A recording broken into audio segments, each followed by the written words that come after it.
이 자리는 더욱 의미가 있는 건 진주시 의회에 지방분권 참여자치 의정연구회라고 있습니다. 이 연구회에 소속되어 있는 의원님들이 또 굉장히 협동조합에 대한 관심을 가지시고, 그리고 이제 무엇보다도 우리 진주 지역사회가 협동조합의 도시로 좀 더 시민들이 잘 살 수 있는, 서로 잘 살 수 있는 그런 방법을 모색을 하시고자 하는 열의를 가지고 계신 걸로 이제 전달을 받았고요. 그리고 지금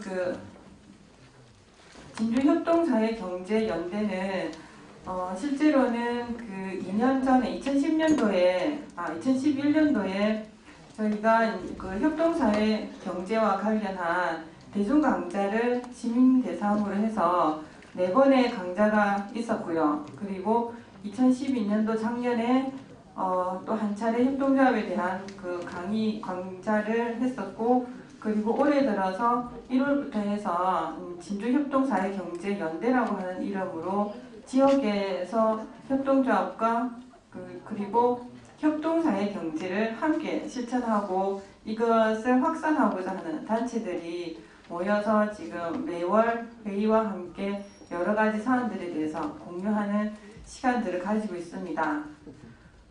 거기서 저는 함께 하고 있고요. 그리고 진주지역자원센터에서 저는 일을 하고 있습니다. 김소영이라고 합니다.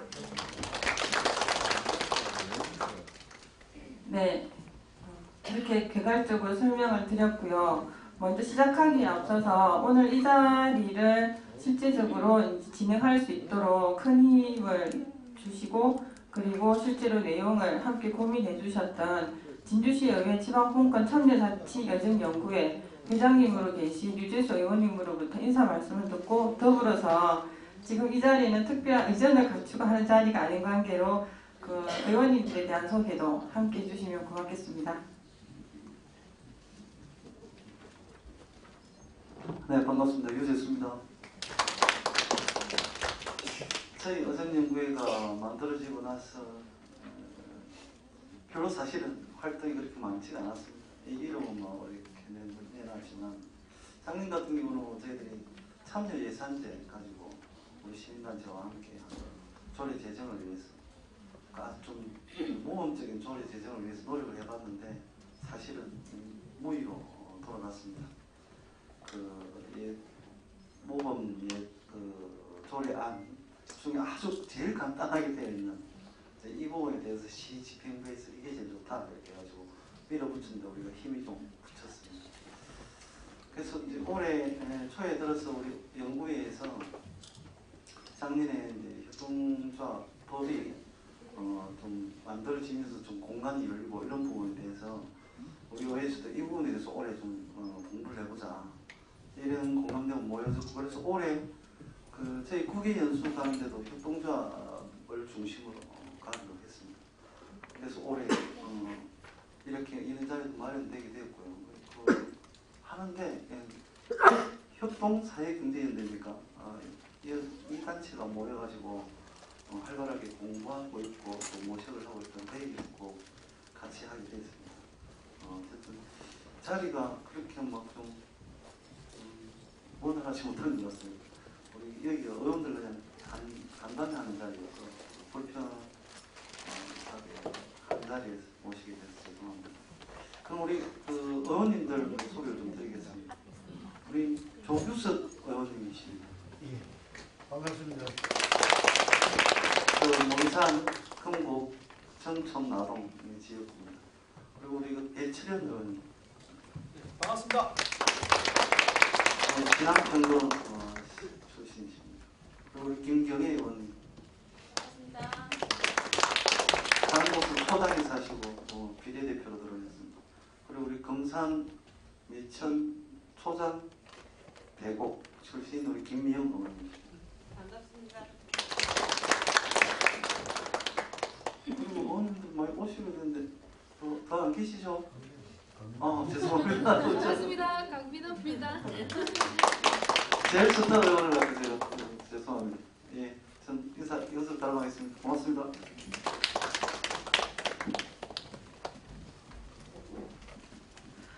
그리고 그 다음으로는 우리 그 참가 단체를 간단하게 말씀드리겠습니다. 지금 그 참가 단체는 협동사회경제연대라고 하는 곳에 실제로 지금 참가를 하고 있는 단체가 있고요.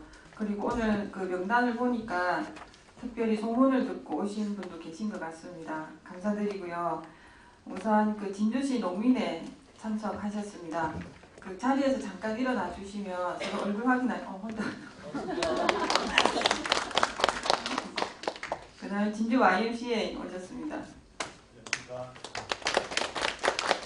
그리고 아이쿱 진주생협, 그리고 행복중심 진주생협 오셨습니다. 반갑습니다. 그리고 쪽수로 제일 많은 것 같습니다. 진주생활센터 왔습니다.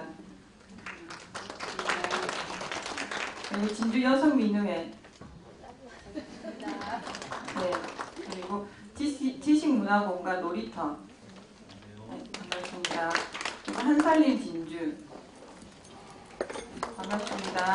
그리고 삼성교통, 네, 반갑습니다. 그리고 진주민회총, 네, 반갑습니다. 그리고 함양 물레방아 뜬마을, 네, 반갑습니다. 그리고 우리 사회적 기업 천사랑 휴먼케어센터, 반갑습니다. 그리고 진주 시민미디어센터, 네, 촬영을 하고 계십니다. 그리고 의원님들 계시고요. 그리고 마지막으로 그 특별히 소개드릴 분은 우리 그 교수님이 한 분 딱 유일하게 계십니다. 지금 협동조합에 대해서 관심을 가지고 또 이렇게 함께 하고자 오신 것 같습니다. 국제대학교의 사회복지학과 윤동문 교수님 오셨습니다. 이렇게 해서 지금 16단체 개인 이렇게 오셨고요. 이상으로 참가단체 소개까지 이것으로 마치고 강연에 앞서서 지금 그 김기태 소장님은 아주 전국적으로 지금 협동조합 때문에 굉장히 지금 바쁘신 중에도 저희한테 딱 이날만 비어서 다행이다 이런 말씀을 하셨고요. 그래서 강연에 앞서서 여기 자료집에 보시면 서정홍 시인 굉장히 익숙한 분이시죠? 그죠? 반응이 엄청 잘 모르시나? 서정홍 그 시인의 바람과 나무라고 최근에 나온 시에 있습니다. 닳지 않는 손이라고 그 시를 함께 보고요. 네, 우리 김기태 소장님을 모시고 오늘의 주제로 들어가도록 하겠습니다. 함께 읽어주시면 고맙겠습니다. 시작. 바람과 나무. 서정홍. 바람이 살랑살랑 불면 나무는 손을 흔들며 길을 내준다. 바람이 세게 불면 나무는 팔을 흔들며 길을 내준다. 바람이 진짜 세게 불면 나무는 온몸 흔들며 길을 내준다. 손과 팔이 부러지고 온몸이 흔들려도 바람이 지나가는 길마다 길을 내준다.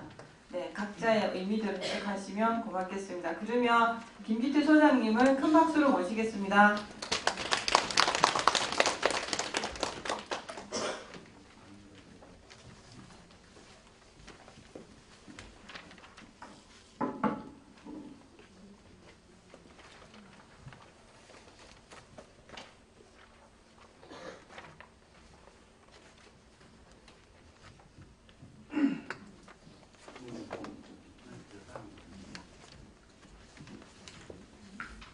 반갑습니다.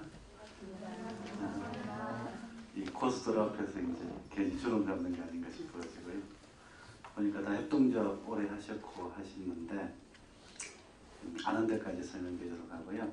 진주는 제가 인연이 많아요. 왜냐하면 고등학교를 대학고등학교를 나왔습니다.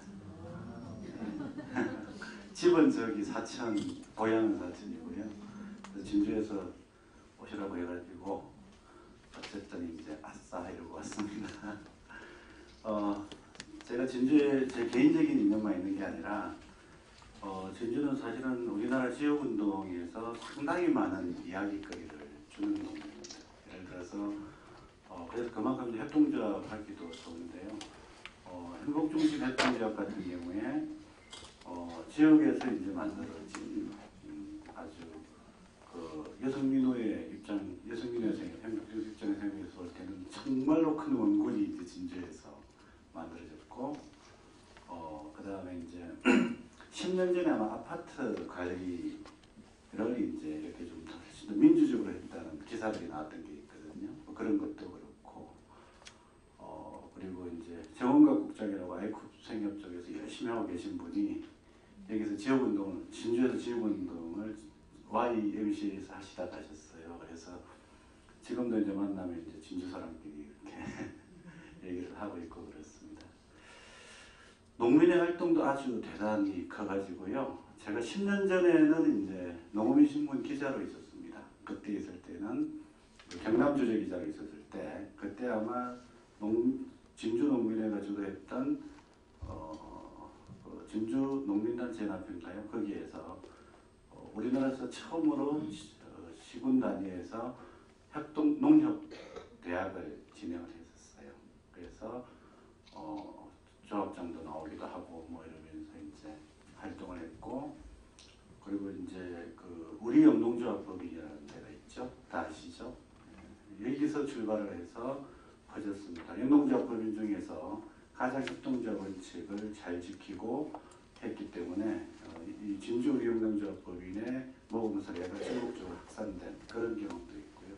더 멀리 들어가면 형평사 운동도 사실은 이제 그게 일종의 자조자립을 통해서 살아보자라고 하는 정신하고 맞닿아 있는 거라서 저는 진주가 어떻게 보면 이제 역사와 전통과 뿌리가 있는 협동조합 혹은 사회적 경제를 잘할 수 있는 동네다 이렇게 생각을 하고 있습니다. 그래서 거기 와가지고 이제 강의를 하게 돼가지고 저로서는 대단히 영광이라고 생각합니다. 다음요. 실물이 낫죠. 요거 보시면 무슨 색깔이에요? 무지개 색깔인데, 이거는 국제협동조합연맹의 로고가 무지개가 반쯤 가다가 이제 비둘기가 로 변해서 날아가는 그 그림이 있습니다. 제가 그걸 안 집어넣는데, 협동조합은 그런 것 같습니다. 한 명 한 명은 별로 힘이 없어요. 그런데 이 사람들이 모이면 무지개 같은 걸 만들어내죠. 그러면서 동시에 각자의 색깔을 섞어가지고 회색을 만드는 게 아니라 다양한 색깔이 이제 함께 하모니를 이루게 만들어주는 게 이제 협동조합이다. 이렇게 생각하시면 될 것 같고, 그리고 이제 그 옆에 이제 비둘기가 날아가는 거는 무지개와 비둘기, 그러면 아마 여기서 기독교 믿으시는 분들은 어디서 상징을 체험한지 아시겠죠? 그죠? 그 무지개와 비둘기는 그 뭐죠? 그 노아의 방주가 완전히 물에 잠긴 다음에 땅이 물이 빠지고 땅이 드러났는지 안 드러났는지를 이제 보려고 하는 그때 가지고 온 상징들입니다. 그러니까 무지개가 비가 그치고 무지개가 뜨고 난 다음에 비둘기를 내게 보내니까 어딘가 가서 월계수 이파리를 물고 왔다. 이제 이게 이제 상징인데, 그 비가 그 많은 폭우 속에서 이제 비가 왔을 때 사람들 얼마나 막막했겠어요. 이제 우리 죽을 것 같다. 여기서 물이 안 빠지면 우리는 죽는다. 이렇게 생각을 할 때 드디어 이제 땅이 드러나는 것들을 끌고 오면서 협동조합은 가난한 사람들 혹은 상대적인 약자들의 희망을 주는 조직이다. 이런 이미지를 담아서 이렇게 만들었다 보시면 됩니다. 다음. 이 제가 이제 뭐 다 이해와 실제를 한꺼번에 해야 되기 때문에 앞부분을 다 빼버린 자료인데요. 원래는 제일 먼저 물어보는 게 주식회사하고 뭐가 다르다고 해요. 근데 사실 솔직히 말하면 우리나라 주식은 좀 이상하게 되어 있습니다. 일반적으로 그 세계적으로 이제 이렇게 기업의 발전 경로를 보면요, 처음에는 개인이 합니다. 그러다가 이 돈이 더 필요하면 두 사람이 모여가지고 두세 명이 모여서 한 명 회사를 만들어요. 우리 상급에 보면 한 명 회사 나오죠, 그죠? 우리나라에는 그런 게 별로 없는데 P&G 아시죠? 뭐 내지는 뭐 존슨앤존슨 이런 것들은 다 처음에 시작을 한 명에서로 시작했다고 보시면 됩니다. 그게 다 자기들 성과 성을 붙여서 만든 회사들이에요. 한 명에서로 가다가 좀 더 돈이 많이 필요한 사업을 해야 된다 그러면 합자로 갔다가 좀 더 돈이 필요하다 그러면 유한회사로 갑니다. 유한회사는 50명까지 돈 있는 사람들이 모일 수 있어요. 그런데 이거보다 더 어떤 게 있는가 하면 미국 서부에 철도를 만든다라든가 아니면 철강회사를 큰 걸 만든다든가 이러면은 수십만 달러가 들어가기 때문에 이런 경우에는 유한회사 50명 가지고 제안을 해갖고는 안 되겠다. 그래서 다 풀어줘 버리자. 라고 해서 이 주식회사라는 제도를 만들어줍니다. 그러니까 역사적으로 보면 처음에 주식회사가 만들어진 거는 동인도 회사라고 아시죠? 그 인도 가가지고 약탈해서 오게 하는. 그러니까 처음에 주식회사는 정부가 특별하게 특허를 내주는 회사였었어요. 그러다가 이제 그게 한 200년, 300년 동안 없어졌다가 새로 생긴 게 이제 많은 자본이 필요한 회사는 주식회사로 간다 이렇게 돼 있는데 우리나라 상법은 어떻게 돼 있는지 몰라도 어떻게 돼 있는가 하면 최근에 바뀌었습니다. 한 명이 100억만 있으면 주식회사를 만들 수 있게 돼 있어요. 웃기게 돼버린 건데 이제 이유가 뭔가 하면 주식회사를 만들면 세금 혜택을 잘 줘서 그래요. 개인 사업자보다 법인을 만드는 순간 세금이 확 줍니다. 그러니까 누구나 다 주식회사를 만들어버리고 있어서 주식회사가 주식회사 같지 않은 데들이 많아요. 저희 가장 가까운 사람도 아주 큰 그 자본을 가지고 있는 사람인데 부부 2사람이 주줍니다. 그리고 주식회사예요. 사실 개인 건데 그죠? 네. 그래서 이제 근데 이 주식회사와 협동조합의 차이는 뭔가 하면 주식회사는 기본적으로 자본이 주인입니다. 그래서 자본이 주인인데 맞춰가지고 모든 게 결정돼요. 즉 자본이 주인이기 때문에 자본이 1주 1표입니다. 그러니까 투자 많이 한 사람이 권리도 의결권도 많이 가지게 돼 있고요. 대신에 이제 협동조합은 이제 그거하고 다르죠. 이제 사람이 주인이니까 1인 1표입니다. 그렇게 돼 있고. 그다음에 이제 돈을 나누어 갈 때도 주식회사를 만드는 목표는 기본적으로 투자를 하려고 만드는 거예요. 그래서 법인 자체의 목표가 돈을 버는 겁니다. 그래서 이거를 이제 그 이윤 동기의 기업체, 사업체라고 얘기하거든요. 그래서 이제 사람들이 착각을 합니다. 협동조합도 영리 사업을 하는 거 아니냐, 사업을 하면 영리가 아니냐, 배당해주면 영리가 아니냐 이렇게 얘기하는데 그거는 좀 달라요. 뭔가 하면 주식회사는 만든 것 자체가 이윤을 목적으로 만듭니다. 어떤 사업체든지 간에 부가가치를 생산하지 않으면 그건 사업체가 안 되거든요. 그러니까 부가가치를 생산하는 건 똑같지만 이 부가가치를 주식회사는 반드시 이윤으로 만들어내고 법인 자체가 이윤이 있어야 투자자한테 배당을 해주는 거잖아요. 그죠? 근데 협동조합은 협동조합 자체가 목적이 이윤을 창출하는 게 목적이 아니고 조합원들에게 혜택을 주는 게 목적이에요. 그러니까 영어로 보면 좀 더 이해가 쉬운데 주식회사 같은 거는 For-Profit Organization이라고 얘기합니다. 그러니까 이윤을 위한 조직 이런 거고 협동조합은 Not For-Profit Organization이라고 얘기해요. 그러니까 이윤을 추구하지 않는 조직이다 이렇게 되어 있는 건데 그럼 NPO는 뭐냐? Non-Profit Organization이라고 보통 들어보셨죠, 그렇죠? 요거는 아예 이윤 자체가 안 만들어지는 조직이에요. 제 연구소가 사단법인이거든요. 사단법인 같은 경우에는 기본적으로 이윤을 추구하지 않죠. 거래 자체를 안 하는 게 원래의 목적입니다, 그렇죠? 그러니까 이제 그렇게 좀 구분이 가능하다 이런 거고요. 그런 관점에서 좀 더 말씀을 드리면 이건 미국 농무성의직입니다. 보통 우리나라가 글로벌 스탠다드 얘기하면 다 미국 제도 얘기하는데 근데 미국 제도 중에서 190번 제도만 몇 개예요. 예를 들어서 미국에는 신용협동조합이 있을까요? 없을까요? 있겠죠, 그죠? 얼마쯤 될까요? 전체 미국 가구 수의 3분의 1이 신용협동조합의 조합입니다. 우리나라는 한 500에서 600만 정도 되니까 한 10분의 1 정도인데 미국은 3분의 1의 가구가 신용협동조합의 조합이에요. 우리가 먹고 있는 많은 미국 농산물들이 농업협동조합에서 만들어졌습니다. 뭐 선키스트, 그 다음에 요거는 뭐 다 아시는 거고 그 다음 모르는 거 말씀드릴게요. 드릴게요. 웨이치 아시죠? 포도주스. 그것도 전립포도 생산자 어소시에이션에서 만드는 거고요. 요즘 블루베리 막 들어오고 있죠? 그것도 그거예요. 블루 아몬드? 이것도 그 아몬드 생산자 조합에서 만들어요. 그러니까 애지간하면은 미국은 품목별 농업 생산자 활동자가 쫙 깔려 있는 거예요. 근데 이제 우리나라에는 이제 이런 얘기 다 안 들어오죠, 그죠? 그냥 넘어가는데. 그래서 미국에서는 농업 협동조합이 가장 큽니다. 그래서 농무성에서 협동조합을 정의한 게 통하는데요. 이 정의가 가장 깔끔합니다. 이용자가 소유하고 이용자가 통제하고, 그래서 만약에 돈을 안 남기는 걸 원칙으로 하는데, 만약에 돈이 남으면 이용 규모를 기준으로 배당을 하는. 주식 계산은 어떻게 된다고 그랬죠? 배당을 할 때 출자 많이 한 대로 배당을 받죠. 얘기는 그렇게 되어 있습니다. 그리고 또 한 가지 또 다른 특징은 뭔가 하면 주식회사의 주식은 막 팔 수가 있어요. 서로 시장으로 공개하면, 우리나라로 따지면 이제 상장을 시키면 아예 주식 거래소에서 거래를 하지만, 그래 않더라도 개인적으로 거래도 다 되게 되어 있습니다. 돈 주고 사고 팔 수 있는데, 협동조합의 주식은 협동조합의 출자를 그러면 그 거래가 안 돼요.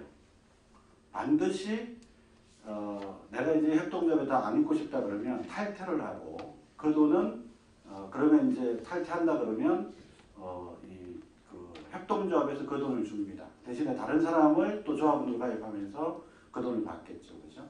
그런 차이들이 있습니다. 기업을 생각을 해보면 제일 먼저 물건이 있어야 만들죠, 그죠? 물건을 사야 됩니다. 그 물건을 가지고 뭔가 뚝딱뚝딱 만드는 직원이나 노동자가 있어야 돼요. 그렇게 해서 물건이 만들어지면 파는 사람이, 사주는 사람이 있어야 이게 하나의 기업이 계속 돌아가게 되니까, 주로 이제 공급자, 노동자, 소비자가 이제 일반적인 기업의 이용자라고 합니다. 그러면 이제 나눠보면 이 사람들이 주인이 되면 어떻게 되죠? 무슨 협동조합?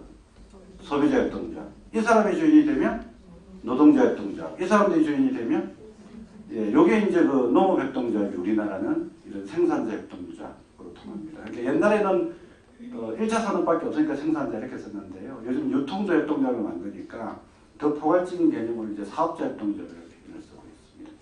이 사람들이 이제 출자한 사람들하고 같지 않은 거죠. 왜냐하면 이 사람들이 직접 돈도 같이 내버리니까. 다음. 그 다음에는 이제 그 제일 유명하다는 국제협동조합 연맹의 정의인데요. 이 정의는 아주 권위가 높은 정의입니다. 15년 동안 토론을 통해서, 전 세계적인 토론을 통해서 만든 정의고요. 제가 보기에 제일 핵심은 뭔가 하면 진한 색으로 쳐놓은 겁니다. 즉 사람들의 결사체, 이게 본질 중에 하나예요. 본질입니다. 즉 협동조합은 돈이 결합된 결사체는 이게 주식회사인데, 협동조합은 사람들이 만든 결사체예요. 사람이 중심이라는 결사체고, 그런데 그 사람이 중심이라는 결사체는 다양하게 많습니다. 사단법인, 그것도 사람이 모인 거고, 계모임도 사람이 모인 결사체고, 결사체의 종류, 인적 결사체의 종류는 다양하게 많은데, 협동조합의 특징은 뭔가 하면 반드시 사업을 하게 돼 있다는 거예요. 즉 시장 거래 혹은 시장 거래도 되고 뭐 내부 거래도 되는데, 어쨌든 상품에 대한 거래를 하지 않는 협동조합은 그거는 협동조합이라고 할 수가 없다는 겁니다. 대신 그게 이제 핵심이고요. 나머지는 그걸 수식합니다. 공동으로 소유하고 민주적으로 운영한다. 요 민주적으로 운영한다는 표현이 1인 1표를 만들어내게 됩니다. 그 다음에 이제 밑에 있는 공통의 경제사회 문화적 필요와 열망을 이루기 위해서 한다, 이렇게 되어 있고요. 오늘 심화 강의가 아니니까 저 목적 저것만 가지고도 1시간 얘기할 수 있는데, 어쨌든 심화 강의가 아니니까 일단 이렇게 정의를 해서 요게 목적이고, 그 다음에 이제 자발적으로 모여서 자율적으로 결사체를 만든다, 이렇게 되어 있습니다. 근데 농협 보고 협동조합 정체성이 좀 부족하다고 얘기하는 이유는 뭔가 하면요, 만들 때부터 자발적으로 만들지 않았어 그래요. 처음에 농협을 만들 때 보리수매할 때 거기서 돈을 떼가지고 출자를 만들고 그랬습니다. 그러니까 내게 아닌 거라고 생각하는 거죠. 그러니까 그거부터 이제 안 되니까 이제 농업협동조합이 다시 고쳐져야 되는 이런 얘기를 하는 건데 어쨌든 그래서 이제 결사체와 사업체가 중심이라서 결사체의 특징은 주로 운동적 성격을 가지고 사업체의 특징은 주로 사업적 특징을 가져서 이 두 개가 어쨌든 거의 균형을 이루면서 같이 발전하지 않으면 잘 안 되는 거예요. 예를 들어서 두 가지 경우를 들 수 있습니다. 아까 말한 농협의 경우에는 우리나라 농협의 사업적 성과는 전 세계적입니다. 진짜예요. 전 세계적으로 모범사회라고 통합니다. 사업적 성과를 보면. 그 300대 그 세계 최대의 협동조합 뽑으면 우리나라 농협은 10위권 안에 항상 들어가요. 그런데 문제는 뭔가 하면 이 운동 부분이 약하니까 날마다 어려움을 당하고 있고요. 그 다음에 이제 그래서 그러면은 협동조합 운동이라는 걸 중요하게 생각하면 다냐? 1900 IMF 되고 난 다음에 많은 협동조합을 만들겠다는 사람들이 생산자 협동조합을 만들었습니다. 공제공장 어쩌고 했는데 거의 대부분 다 망했어요. 왜? 사업을 못했으니까. 그러니까 아무리 운동이 이렇게 그 협동조합 운동을 하고 싶다 하더라도 사업체로서의 지속 가능한 사업 역량을 갖고 있지 못하면 그건 이제 우리끼리만 생각하고 말아버리는 거라는 거죠. 그래서 오히려 이제 해를 끼칠 수가 있습니다. 지옥으로 가는 길은 선의로 포장되어 있다 이런 표현도 있고 그래서 실제 협동조합 운동을 하게 될 때에는 협동조합을 정말로 잘 만들겠다고 생각하면 나는 정말로 이런 운동적인 측면과 사업적인 측면을 균형을 계속 잡고 있는가 그리고 이 조합원의 힘이 사업적 역량을 계속 받쳐주고 있는가 사업적인 성과가 계속 조합원들을 끌어들여서 계속 참여를 유도하고 있는가 이 선순환 효과가 있는지를 계속 고민을 하셔야 돼요. 그래서 뭐 이 협동조합이 주식회사보다 하기 어렵다고 얘기하는데 제가 보기엔 주식회사도 똑같습니다. 저도 이제 지역농업 네트워크라는 그 주식회사 하나 운영을 해본 운영이 아니라 이제 뭐 전무점 된 위치에서 계속 일을 같이 해봤는데 주식회사 하는 것보다 똑같아요. 요즘 이제 경영학 책에 보면 뭐 열정을 어떻게 뭐 이런 표현들이 있거든요. 직원들이 들어와가지고 6개월 동안 열정을 유지하는 때가 거의 없답니다. 왜? 주식회사는 집게 아니니까. 그거를 계속 끄집어 올리는 일에 상당히 경영자들이 신경을 써야 돼요. 안 쓰면 그냥 그런 회사의 대부분이 망합니다. 주식회사 만들기 쉽다고 그랬죠? 우리나라에서 주식회사 만들어가지고 5년 안에 절반 이상 다 나갑니다. 개인 사업자 만든 소상공인들도 거의 뭐 70%가 망해 나가요. 그러니까 그거는 뭐 협동조합은 이런 자체를 연결하는 어려움이 있지만 다른 법인격은 다른 법인격과로 다 같은 문제점, 다른 문제점들을 가지고 있습니다. 그래서 그거는 장단점으로 비교해야 되는 거지 어떤 게 더 우월하다 아니다 이렇게 말하는 것들은 바른 해석이 아니다 이렇게 생각합니다. 다음 앞에 게 적이면요 뒤에 거는 이제 가치입니다. 왜 협동조합을 우리가 얘기를 하는가 하면 협동조합은 기본적으로 자기 가치를 가지고 있는 거예요. 협동조합은 그냥 우리끼리 잘 먹고 잘 살자 혹은 뭐 우리만 잘 먹고 잘 살고 딴 거는 모르겠다 이렇게 만들어지는 게 아니라 처음부터 이제 좋은 가치를 가지는데 그 가치를 그냥 그 정체성 선언을 한 줄로 쭉 써놔가지고 써놨는데 이제 그걸 좀 그림으로 좀 그려봤어요. 협동조합은 기본적으로 가장 밑바닥에 자주와 자기 책임이 깔려 있습니다. 이게 한살림 계신 분들 계실 텐데 한살림은 초기에 이제 좀 가톨릭과의 어떤 이 조직적 결합이 좀 많은 상태에서 이후에 이제 발전이 됐잖아요, 그죠? 가톨릭에 보면 네타시오 소리가 이거 있잖아요, 그죠? 이게 저는 그게 저는 성찰이라고 생각을 해요.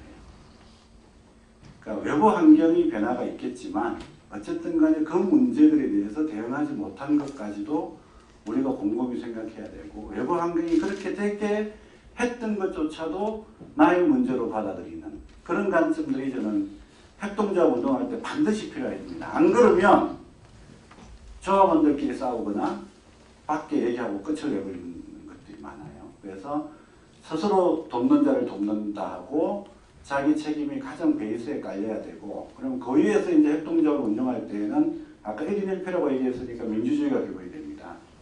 민주주의라는 얘기는 조합원들은 모두 다 어떻게 되어야 된다고요? 평등해야 된다는 거죠. 여러분들 그 여성들이 보통 선거권을 제도적으로 확보한 지가 전 세계 선진국에서도 얼마 안 됩니다. 1930년, 40년대 돼야 여성들이 보통 선거권을 하게 돼요. 그전에는 그런 걸 못했습니다. 심지어 로치데일 협동조합이 만들어졌던 1840년대에는 적정 규모의 부가 자산이 없으면 가난한 사람들은 투표도 못했어요.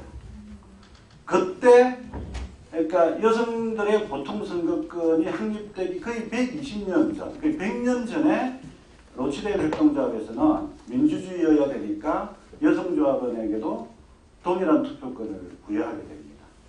이 전통은 우리나라에도 있어요. 개모임 아시죠? 지금 남아있는 데는 낙찰개밖에 없어서 제가 개라고 그러면 사람들이 씩 웃는데 사실 우리나라 개는 어떻게 보면 사회적 협동조합적 성격까지도 18세기에 이미 갖고 있었어요. 그 개에 대한 자료들을 보면 식림개라는 게 있습니다. 항해도에 뭐 이렇게 뭐 산불이 나서 그 나무를 심는 개 모임을 관찰사가 이렇게 주민들을 조직해서 만들었다 이런 것들이 있어요. 그거 완전 사회적 협동조합이잖아요, 그죠? 그 개 모임의 그 규정에 보면 어떻게 되어 있는가 하면 처음에 가입할 때에는 엄격히 심사하나 일단 개원이 되면 반상의 구분이 없다 이렇게 돼 있어요. 18세기만 해도 양반성론이 확실할 때인데 개모임에 딱 들어오는 순간 개모임 안에서 개원이 되면 반상의 구분이 없고 그래서 개원 명부를 작성할 때에도 어떻게 작성하는가 하면 나이 순대로 작성합니다. 젊은 지주 양반도 나이가 어리면 저 밑에 가 있는 거예요. 그게 이제 어쨌든 그 민주주의의 기본이 평등이기 때문에 그렇죠, 그죠? 그래서 그리고 근데 평등하다고 해가지고 그냥 뭐든지 그냥 협동조합에서는 다 평등하게 돼야 되냐 이렇게 생각하면 그런 사업체로서 굴러가지가 않습니다. 그래서 이제 공정이라는 말을 집어넣었어요. 그래서 이제 요걸 이제 번역은 형평이라고 번역을 했습니다. 옛날에는. 근데 형평 그러면 약간 좀 이렇게 알려지지 않은 단어라서 요즘 이제 공정이라고 번역을 하는데 진주 사람들 생각하면 형평이 참 좋은데 그죠? 공정이라고 번역을 합니다. 이거 뭔가 하면 그러니까 이 사업적인 것들을 할 때 얼마나 협동조합에 참여하고 이용했는가 얼마나 경제적으로 참여했는가에 따라서 적정한 배분이나 의사결정이 달라져야 되는 거예요.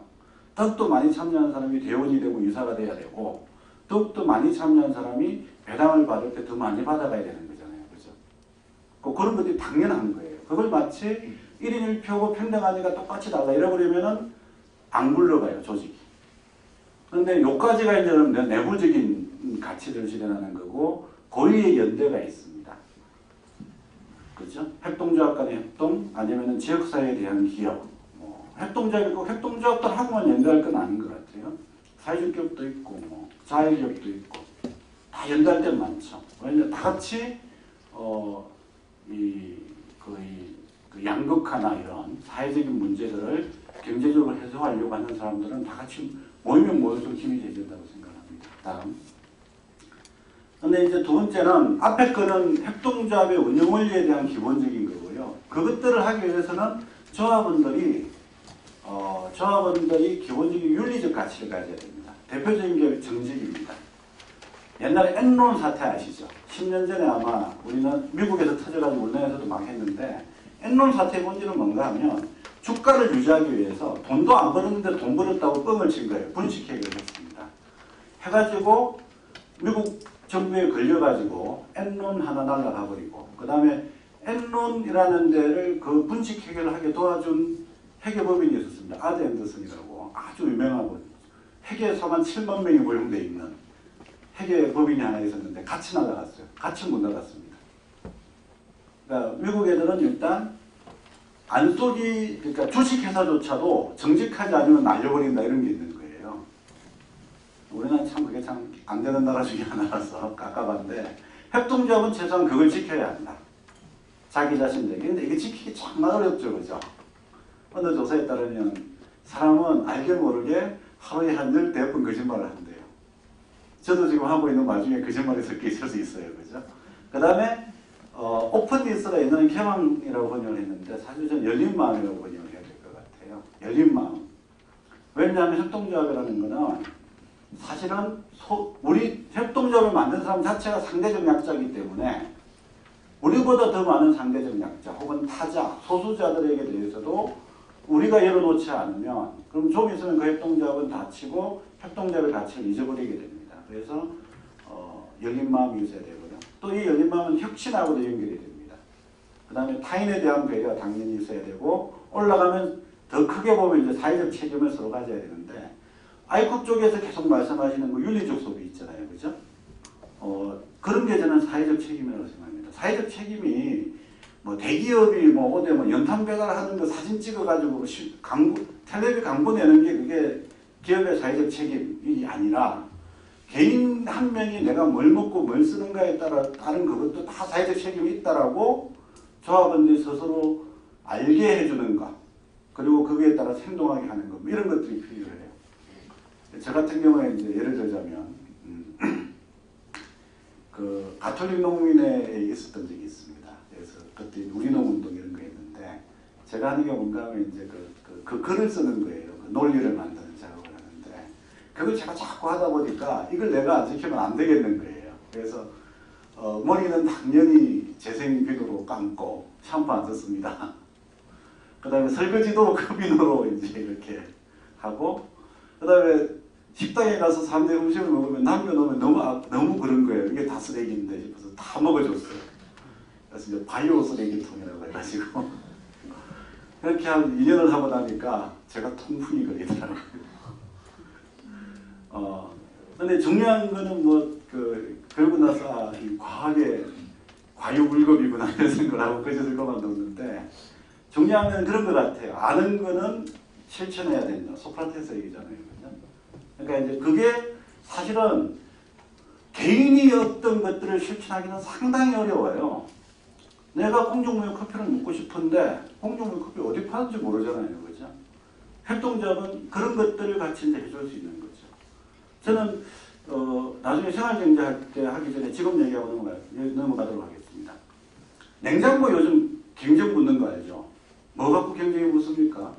크기로 붙잖아요. 크기로. 이게 1000리터냐 아니냐 뭐 이런 거 가지고 붙는데 저는 솔직히 냉장고가 크면 클수록 사실은 사회적 책임과 타인에 대한 배려가 줄어든다고 생각해요. 왜? 크면 무조건 집어넣어 놓거든요. 제가 아는 어떤 사람인데 가족 다 분가시키고 2분 살아요. 60대 2분 사는데 그 집에 냉장고가 몇 개인가 하면 4개입니다. 왜? 700리터 냉장고 옛날에 쓰던 거는 베란다에 내놔도 계속 쓰고 있고 그 다음에 이제 싱크대에 작은 냉장고 하나 있고 김치 냉장고 당연히 있어야 되고 그다음 또 뭐가 있어야 돼요? 700리터 냉장고 후리면서 1000리터짜리 양문 그죠? 누르면 뭐가 나오는 거? 얼음 나오는 거. 왜냐하면 그분들은 돈이 있으니까 좋다 그러면 사는 거예요. 그래서 가족 2명 딱 있는데 그 집에 냉장고가 4대가 있는 거예요. 그러면은 누구한테 뭐 주지를 않아요. 그죠? 일단 취소가 높지 않습니까? 그러니까 저는 정말로 우리 생협에서 이제 앞으로 가야 될 길 중에 하나가 친환경 농산물은 이제 특정한 시장으로 만들었잖아요. 그죠? 근데 우리가 이제 그래서 큰 냉장고가 아니라 작은 냉장고를 사겠다 그러면 어떻게 되는가 하면 그런 냉장고를 안 팔거나 혹은 그런 냉장고는 뭐 전기 효율 뭐 4등급 이런 것만 팝니다. 그래서 우리가 이제 뭐 그렇게 가가지고 그런 거 사려고 해보면 직원이 당연히 그렇게 얘기하잖아. 아, 고객님 400리터 냉장고를 사시나 1000리터 냉장고를 사시나 1000리터 냉장고는 에너지 효율 1등급입니다. 이걸 사시는 게 전기랑 똑같아요. 이렇게 얘기하죠? 그죠? 그럼 우리나라 이 정도까지 발전한 기술에서 그죠? 그 400리터짜리 에너지 효율 1등급 냉장고를 못 만들겠어요? 못 만들겠어요? 노력하면 분명히 만들겠죠? 근데 왜 안 만들까요? 영리기업 입장에서는 돈이 안 되니까. 근데 저는 생협은 할 수 있다고 생각을 해요. 지금 생협이 다 60만입니다. 그죠? 60만 명의 조합원들에게 냉장고 하나, 작은 에너지 효율 1등급 냉장고를 개발해서 판다는 것은 매우 중요한 일이다. 물론 이제 뭐 사실 따지고 보면 따질 게 엄청 많습니다. 뭐 이게 맞불이 부분은 일주일치가 들어가야 되지 어찌 많은데, 문제는 이제 그 방법을 이제 찾아내야 되겠죠, 그죠? 그래서 그런 것들, 근데 그걸 만약에 생협 전체가 모여서 해주지 않으면 개인은 아무리 그런 냉장고를 사고 싶어도 못 삽니다. 못 살 뿐만 아니라 그 400리터 1등급 냉장고의 의의에 대해서 설명해 주지 않으면, 지금은 문화적 소비가 작동되기 때문에 그걸 안 해주면 왠지 내 아들, 내 나의 아내, 아니면 우리 집을 찾아오는 친구들한테 계속 이게 뭐 얘기를 해줘야 되는 거예요. 왜 우리 집에서 400리터 냉장고를 지금 쓰고 있는가 하는 말이야. 뭐 이러면서, 그죠? 그래서 그런 건 혼자 못해요. 그런 거를 같이 하게 하는 게 협동조합입니다. 그런 의미에서 이제 개인이 다 사회적 책임을 지게 하고, 그거에 대해서 인식하게, 민감하게 만들어주고, 그것이 사업이 되게 해주는 게 협동조합이다. 이렇게 보시면 될 것 같아요. 그래서 방금 말씀드린 원칙과 가치를 쭉 보면 협동조합 원칙은 저절로 나옵니다. 그죠? 제위에 자발적이면서 개방적인 조합원제도. 앞에서 가치에서 말한 열린 마음. 그죠? 그대로잖아요. 민주적 운영. 조합원의 경제적 참여. 아까 공정 뭐 이런 얘기 해줬고, 자율과 독립. 정의해 놓습니다. 그죠? 그 다음에 교육, 훈련 및 홍보. 이 매우 중요합니다. 아까 말한 대로 그 협동조합 이론 중에서 증명해야 되는 것 중에서 한계가 뭔가 하면, 왜 협동조합은 그렇게 좋다는데 왜 희소한가 이런 게 있어요. 왜 협동조합이 그렇게 좋은 거라면 참 많아져야 되는데 왜 작아? 몇 개 없어? 이런 얘기가 나오거든요. 저는 뭐 거기에 대해서 대한민국에서는 확실하게 말할 수 있다고 생각해요. 첫 번째는 협동조합을 못 만들어서 그랬어요. 만들지 못하게 해가지고. 다른 분야에서. 그죠? 생협법 만드는데 10년 걸렸습니다. 신협법 만드는데 12년 걸렸어요. 한 개 만들어 달라면 참 안 만들어져요. 우리나라에서. 그리고 이제 협동조합 기본법도 금방 만든 것 같지만, 실제 협동조합 연구 진영에서는 20년 전부터 협동조합 기본법이 있어야 된다는 논문들을 계속 냈습니다. 1993년도 대통령 직속 그 위원회에서도 협동조합 기본법을 만들어야 된다고 다 제안했죠. 근데 이제 묵살 당했죠, 그때는. 그러다가 이제 만들어진 거라서 금방 만들어진 게 아닌데, 그 희소하다는 거에서 이제 못 만든다는 것도 있고, 두 번째는 제도 자체가 상당히 우리나라 영리기업에게 유리한 방식으로 제도가 다 돼 있는 거예요. 그죠? 한 가지 예를 들자면, 해피브릿지라고 하는 주식회사가 있습니다. 여기가 어딘가 하면 하평동 왕냉면, 국수나무 이런 거 다 혹시 보신 적 있으시죠? 길 다니다가 이 체인점이 전국에 500개가 깔려있는 프랜차이즈 본사예요. 엄청나게 큰 회사죠. 그렇죠? 그 회사에 있는 경영진과 직원들이 협동조합으로 전환하겠다고 결의를 했습니다. 저희가 작년에 연구소하고 같이 1년 동안 그 프로젝트를 진행을 해서 전환총회를 했어요. 하면서 이제 계속 이제 실제 하나에 운영되고 있는 기업을 협동조합으로 전환하려면 엄청나게 많은 이슈가 있어요. 그 중에 이제 어떤 게 제일 걸리는가 하면, 중소기업은행하고 거래하고 있었는데 전화를 해보니까 협동조합으로 전환하게 되면 대출 한도를 절반으로 줄여야 되겠습니다. 이런 통보를 받았대요. 왜? 우리나라 은행의 대출 상거래 관행이 그래요. 왜 그런지는 몰라요. 그냥 그래요. 그러니까 이런 것들이 이제 이런 것들이 이제 사실은 제도를 막는 거죠. 예를 들어서 그런 거 한번 해볼까요? 코스닥이 언제 만들어졌습니까? 코스닥은 90년대 중반 정도에 만들어졌습니다. 그죠? 그전에는 코스닥이 없었어요, 우리나라에. 근데 코스닥을 만들어 놓으니까 뭐가 잘 됐습니까? 벤처 기업들이 붐을 일으킨 거예요. 즉, 국가가 어떤 제도를 만드는가에 따라서 그거와 연결되어 있는 기업들이 활성화될 수도 있고 안 될 수도 있는 겁니다. 근데 우리나라는 협동조합 기금을 조성하고 협동조합 기금을 대출하거나 투자해 줄 수 있는 그런 어떤 기법들이 개발됐느냐? 하나도 없어요. 전 세계적으로도 없습니다. 안 하거든요. 그러니까 이제 이런 제도적인 문제들도 있고, 뭐 어쨌든 이제 그런 것들이 이제 어려운데 더 중요한 건 뭔가 하면 초중등 학생들한테 안 가르친다는 겁니다. 여러분 초중등학교 교과서 책에 보면 어떻게 되어 있습니까? 인간은 합리적 인간이죠, 그죠? 사회책에 보면. 그리고 그건 어때요? 경제 문제의 핵심은 무한한 욕망과 희소한 자원 때문에 발생한다. 이렇게 되어 있죠, 그죠? 사람은 다 무한한 욕망을 갖고 있나요? 저는 무한한 욕망이라는 것 자체가 이상한 얘기라고 생각을 해요. 무한한 욕망을 가지지 않아요. 제가 보기에 대부분의 사람은 20평짜리 내 집 한 평 있으면 좋겠고, 그죠? 그러면 만족스럽습니다. 근데 이제 책에 그렇게 써놓기 때문에 이기적이고 합리적이고 막 이런 게 이제 인간의 본성이고 본질인 것처럼 6개월 동안 배웁니다. 우리는 그걸 열심히 이해가 안 되죠. 어쨌든 외워야 됩니다. 왜? 대학 가야 되니까. 우리나라 책들은 다 그렇게 돼 있어요. 근데 70년대 교과서만 봐도 농업협동조합이 나오고 사이치가 나오고 함께하는 것이 무엇인가가 70년대 책에도 나와요. 70년대 교과서들을 보면. 근데 80년대 이후에 우리나라 교과서들은 전부 다 그렇게 바뀌었습니다. 그렇게 자본이나 내지는 주식회사에게 유리하게 바뀌었음에도 불구하고 경제인연합회는 그 중에 보면 우리나라 재벌 기업들의 문제점이 있음에도 불구하고 이런 표현이 들어있어요. 경제성장을 활성화시켰음에도 불구하고 기업 지배구조 등의 문제가 있다. 이런 표현을 읽는 것도 정경련은 마음에 안 들어서 이거를 빼기 위한 별도의 정경련 교과서를 만들고 운동을 하고 있습니다. 좀 막 그러고 있는 중이에요, 지금. 거기에 맞춰서 바뀐 경제교과서도 많습니다. 우리 학생들이 이제 학생들뿐만 아니라 계속 우리는 그런 인식들을 알게 모르게 막 주입받는 거예요. 동업하면 망한다. 들어보셨죠, 많이? 뭐 동업하면 망한다 이게 나오는데 협동조합 하면 되겠냐? 뭐 이런 거. 그 다음에 무슨 인간은 이기적이다. 결국 인간은 나중에 가면 혼자밖에 없다. 뭐 이런 거 있잖아요, 그죠? 뭐 이런 얘기들. 이게 줄줄이 계속 나오고 있는 이 상황에서 교육 관련 홍보는 매우 중요하다고 생각합니다. 작년에 사실은 세계협동조합회를 하면서 많이 알려진 것 같아요. 그죠?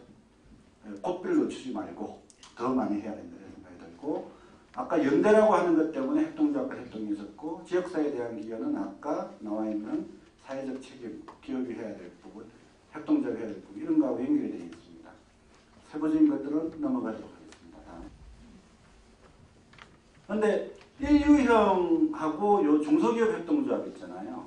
농협, 축협수협, 사용조합, 중소기업 협동조합은 1961년도에 만들어졌습니다. 법이 다. 그때 뭔가 하면 국가재건 국민회의인가요? 그게 만들어져가지고 한꺼번에 법을 다 만들었어요. 그런데 그때는 그렇게 만들기만 해도 되는 게 뭔가 하면 그 1960년대 초반에는 우리나라 GNP의 40%가 거의 1차 산업에서 나왔습니다. 그죠?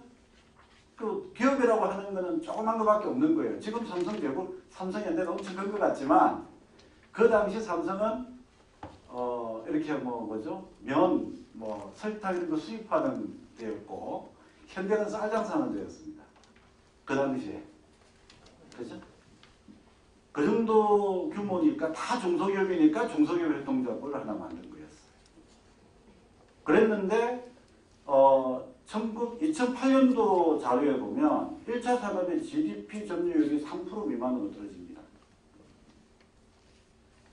그러니까 그전에는 분명히 요것만 있으면 우리나라 산업의 대부분을 해결을 했는데 이제는 해결하지 못하는 게 97%가 되어버린 거예요. GDP의 97%가.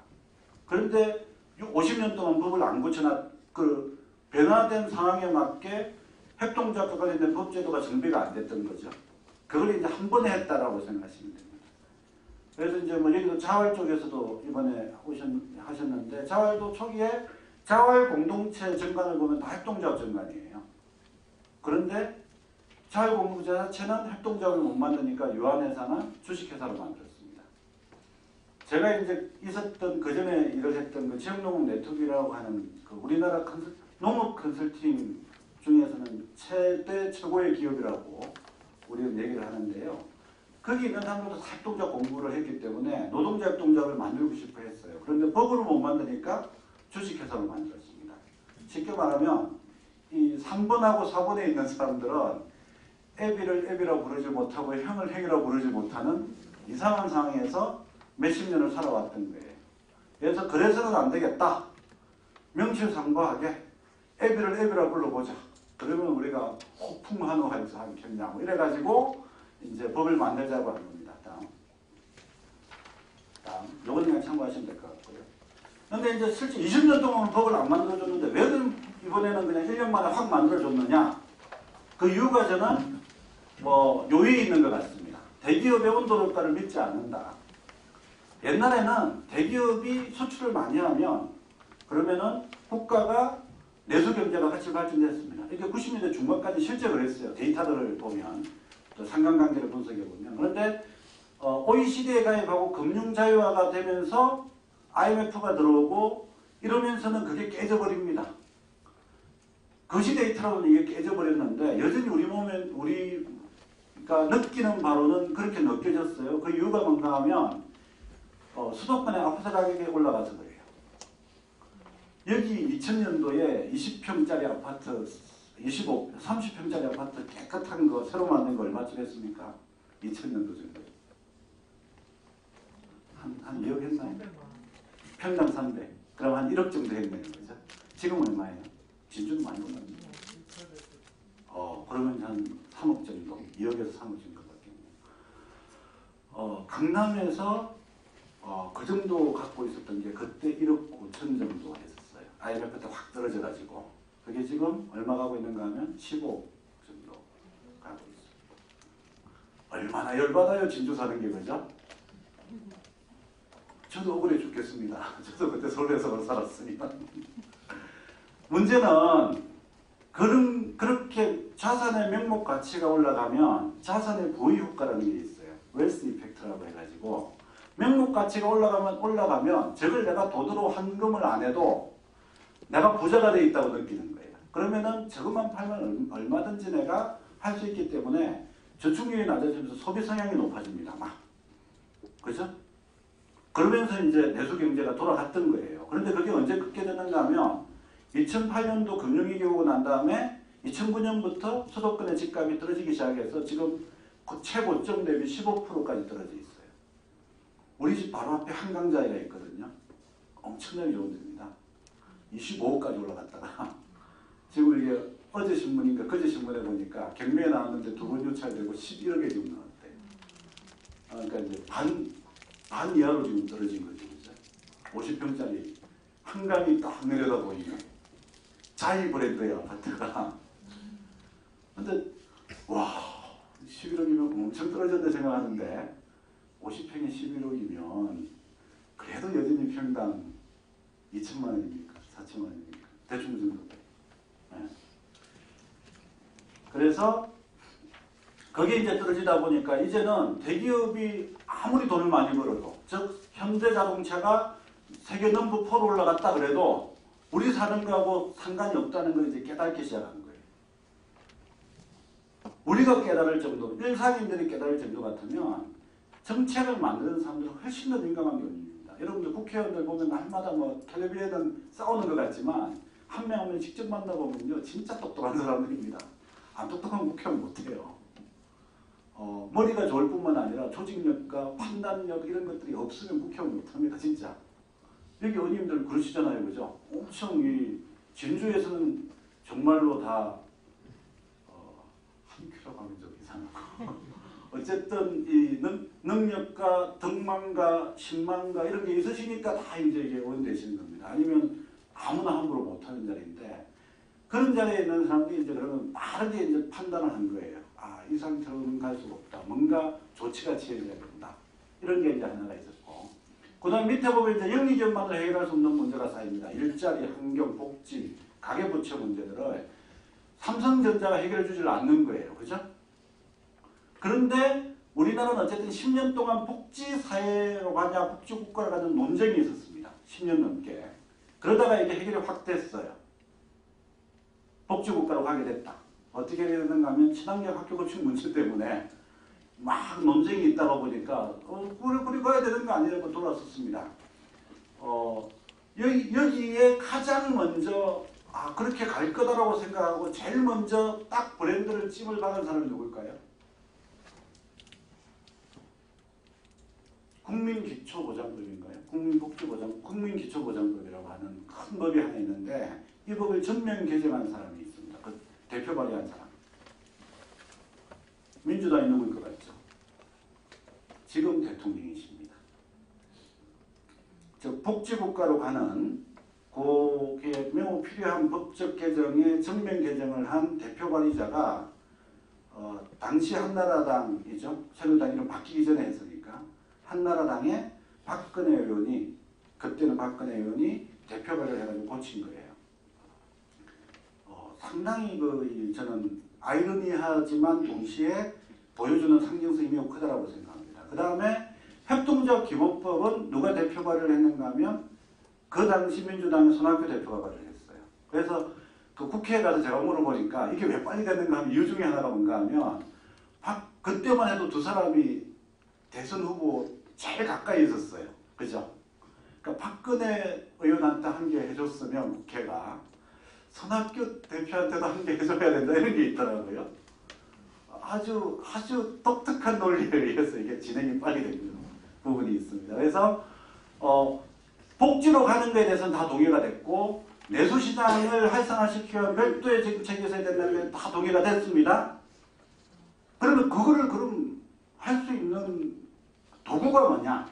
라고 할 때 협동조합이 있는데요. 그러니까 일단 저게 100% 그 말을 믿을지는 몰라도 상당히 믿을만하다 해가지고 법이 통과가 된 거예요.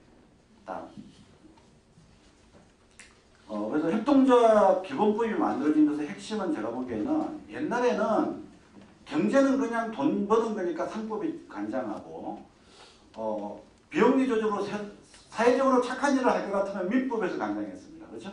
민법에 사단법인 재단법에서 간장했는데 근데 사실은 복잡한 사회경제단계가 되면 이게 사회적 영역하고 경제적 영역이 섞이는 거예요. 제일 대표적인 사회적 기업 중에서 재밌는 것 중에 하나가 노인 어르신들한테 이거 뭐죠? 보청기를 공급해 주는 게 이게 그냥 일반적으로 사면 100만 원인데요. 이걸 25만 원에 공급해 줄 수 있다. 이러면 이게는 사회적인 걸까요? 경제적인 걸까요? 섞이는 거잖아요. 그죠? 그러니까 이런 형태의 기업들이 많아지는 겁니다. 서울에서 뉴타운을 한번 생각해 보십시오. 서울에서 뉴타운 정책이라는 것은 한 지역의 지역사회 공동체를 어떻게 재구성할 것인가 하는 사회경제가 얽혀있는 문제를 정부가 뭐죠? 용적률을 확 올려주는 제도를 도입해서 사회적인 문제는 없애버리고 경제적인 문제를 다 환원을 시켜버리는 게 뉴타운 정책이라고 보시면 됩니다. 맞죠? 그죠? 5층까지 있는 건물을 뜯으면 20층까지 올려준다. 그러면은 전부 다 돈 받고 나갈 수 있지 않냐 이거예요. 서울시 재개발, 우리나라의 재개발 정책이 핵심은 여기 다 있습니다. 그러니까 사회적인 문제를 전부 다 경제적 문제로 치환을 시켜줬던 거죠. 근데 그게 터져버리는 순간 이제는 이제 뉴타운이고 뭐고 안 돼버리는 거예요. 용산에서 터진 거 있죠. 똑같은 거라고 보시면 돼요. 그래서 복잡한 사회 단계에 가면 경제와 사회가 섞여 있는 영역들이 계속 생겨나는 거예요. 그리고 그 부분에 대해 가지고 이제 좀 더 상법에 가까운 거는 일반 협동조합, 좀 더 비영리 활동에 가까운 거는 사회적 협동조합이라고 하나의 법 체계 안에 집어넣어서 제 표현은 이제 뭐 상법과 민법의 빈틈을 채워주는 연결고리로 기본법이 만들어졌다고 합니다. 사실 이거는 제가 이제 그 협동조합 기본법 재정 TF라고 청와대에서 만든 게 있거든요. 거기서 이제 이 법 만들 때 작업을 쭉 다 같이 하고 법이 만들어지고 난 다음에 바로 시행 TF를 만들었어요. 그러면 이제 보통 각 부처의 국장급들이 다 이제 참여하는 거기에 저는 이제 민간 전문위원 3명 중에 1명으로 들어가서 얘기를 하는데 기본법 만들어졌으니까 어떤 걸 준비해야 되는지를 쭉 적었어요. 기재부 그 담당자하고 적으니까 3페이지가 나오는데 3페이지 중에 한 줄이 시행령 시행규칙을 만든다예요. 엄청나게 많은 걸 준비해야 되는 거예요. 그래서 그걸 가지고 와가지고 얘기하니까 등기법도 바꿔야 된다, 무슨 법도 바꿔야 된다, 각 부처에서 쫙 얘기하잖아요. 그죠? 그래서 이제 그때 반응이 뭐였는가 하면 야 우리 사고 친 거 아니야? 뭐 이게 반응이었습니다. 그냥 법 하나 만든다 생각했는데 막상 만들고 나니까 민법과 상법의 대등한 법이 나와버린 거예요. 문제는 이제 이거는 이제 법적 가능성의 문제입니다. 이걸 현실화시키느냐 안 시키느냐는 이제 협동조합을 맡은 분들의 몫이 된 거죠. 그죠? 근데 이걸 갖다가 민간이 준비가 안 됐는데 정부가 나서서 제도를 너무 빨리 만들었다. 이렇게 말씀하는 사람들이 있습니다. 그 사람은 제가 보기에 공부 안 하는 협동조합 공부 그동안 안 했던 사람이에요. 20년 전부터 만들어달라고 그렇게 얘기하는 거는 모르는 거지. 그죠? 어쨌든 제도가 빨리 갔습니다. 간 만큼 이제 우리는 일종의 그런 거예요. 공이라고 생각하면 공을 빵 차고 공식적 하잖아요. 그죠? 골라인 아웃되면 안 되니까 열심히 뛰어가야 되잖아요. 우리 이제 그 입장이라고 저는 생각합니다. 지금보다 훨씬 더 열심히 민간 진영에서 그리고 이제 이런 지방자치단체에서 협동조합에 대해서 얘기를 해야 된다. 이렇게 봅니다. 다음. 진주시에서 제가 강의해달라고 해가지고요. 다른 거는 다 제껴버리고 요 얘기를 하고 싶어요. 지역자산의 형성과 지역사회에 대한 기여, 협동조합의 중요한 기능 중에 하나입니다. 이유는 뭔가 하면 위에 보면 협동조합은 출자자이면서 이용하고 통제하고 돈이 나오면 수익을 함께 가지고 되는 다중적 역할을 가지기 때문에 협동조합이 이 지역에서 만들어서 잘 굴러가면 그 돈이 밖으로 안 빠져나가요. 그렇죠? 자, 사천에 무슨 공장 들어와 있습니까? 무슨 산단? 수입산단 들어와 있잖아요. 그죠? 뭐죠? 다국적 기업들 산단이 막 들어와 있잖아요.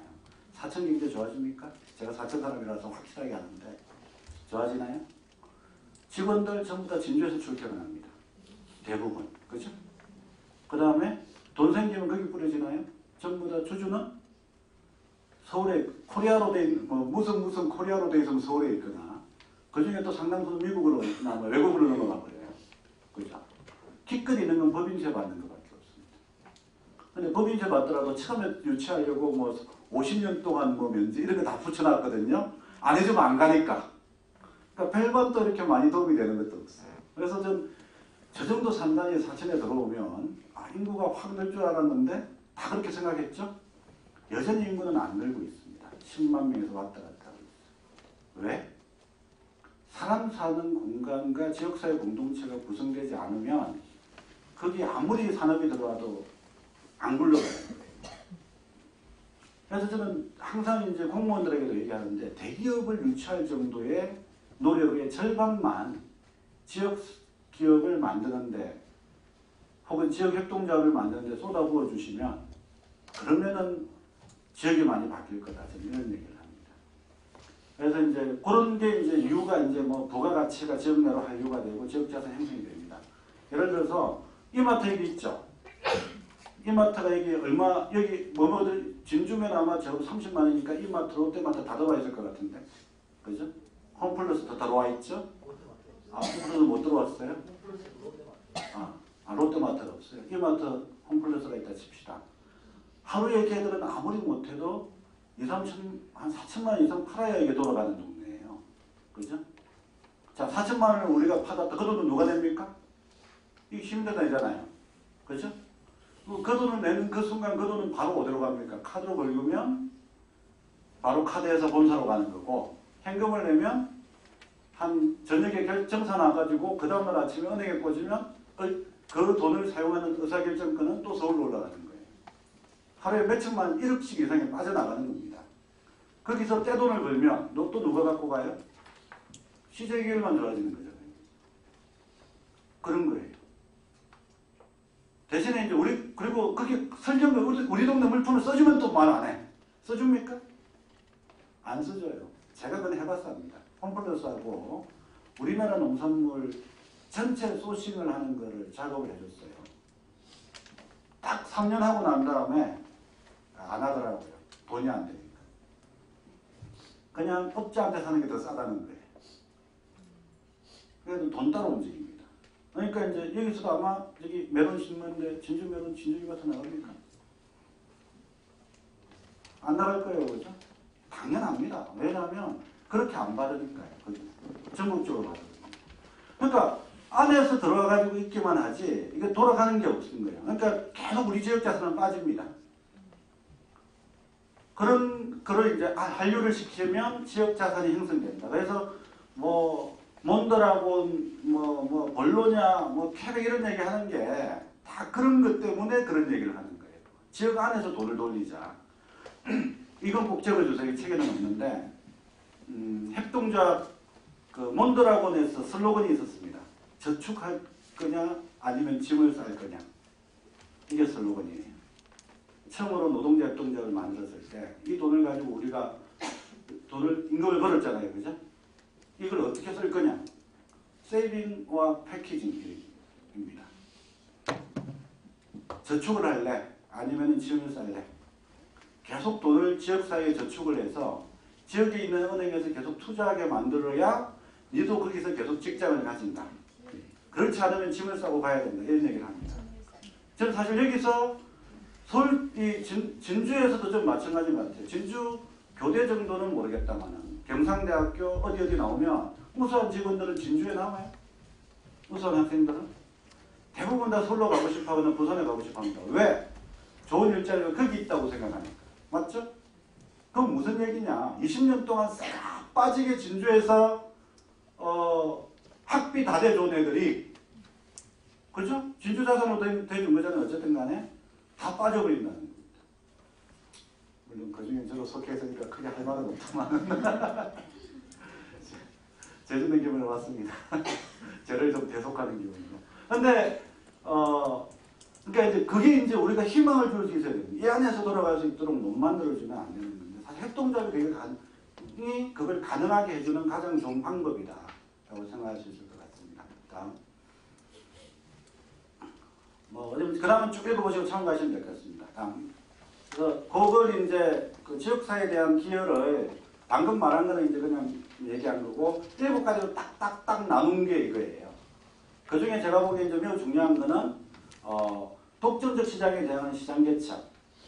이마트하고 한판 싸워봐야죠. 그죠? 그 다음에 지역사회 통합. 그걸 통해서 인적 자원의 개발, 환경 문제 유발을 축소시키는 것. 이것들이 다 특히 이제 도시 지역에서 협동조합이 지역사회에 기여하는 방식입니다. 위에 있는 요 3가지는 이제 농촌 지역인데 여기는 지금 그게 섞여 있죠. 통합시니까. 그죠? 다음. 그래서 아마 여기도 지금 고민이 많을 겁니다. 제가 진주 사천 사람이니까 이제 최소한 설명절과 그 장인 어르신하고 그 부모님 제사 때는 꼬박꼬박 내려와요. 4번에도 5번은 내려오게 돼 있습니다. 진주를 거쳐서 가는데. 그래서 진주 와보면 이제 딱 보면 어떻게 있는가 하면요. 아까 말한 대로 그 용적률의 마술 때문에 진주가 어떻게 됩니까? 저쪽 팽거동 쪽으로 아파트가 쫙 들어서잖아요. 그죠? 그러고 나면은 그쪽으로 사람들이 돈 많은 사람들이 쫙 빠져나갑니다. 그렇게 되면 옛날에 이제 이렇게 그 있었던 도심들이 어떻게 됩니까? 저기 중앙동에 있던 뭐 술집, 뭐 노래방 얘들이 다 어디로 빠져나가요?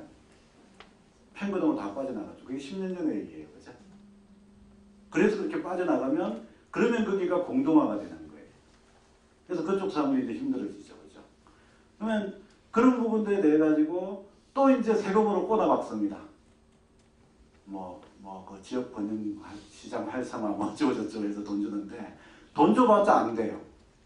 그건 제가 확실하게 알 수 있습니다. 왜냐하면 협동조합적 법인격을 만들어 가지고 그 사람들끼리 공동으로 설치해서 공동을 운영하지 않으면 진주시에서 아무리 돈을 만들어서 줘봤자 결국 그 돈의 최종 소유권자는 개인한테 가게 돼 있어요. 그죠? 간판 만들고 뭐 이런 데 들어갑니다. 매장 고치고 그러다가 그 사람 고쳐놓으면 그 사람이 거기서 돈을 벌면 상관없는데 빠져나가면 그때는 어떻게 되는 거죠? 개인 재산 되고 빠져나가는 거예요. 그냥 공동업무를 할 수 있는데도 돈을 쓰지를 않는 거죠. 공유자산 행사를 못하니까. 이게 지금 농어촌 쪽에 보면 무슨 농촌관광마을 이런 거 많이 들어왔죠? 진주시도 몇 개 들어왔을 것 같습니다. 돈은 뭐예요? 거기도 마찬가지로 2억 3억 갖다 줘봤자 결국 개개인들한테 따라갑니다. 화장실 개선, 개보수. 맞죠? 화장실 개보수 하는 데서 민박합니까? 농촌관광 하는 사람들이 그 화장실 때문에 민박하러 안 가요? 그러니까 이상한 데로 돈이 쫙 빠져 들어가는 거예요, 지금.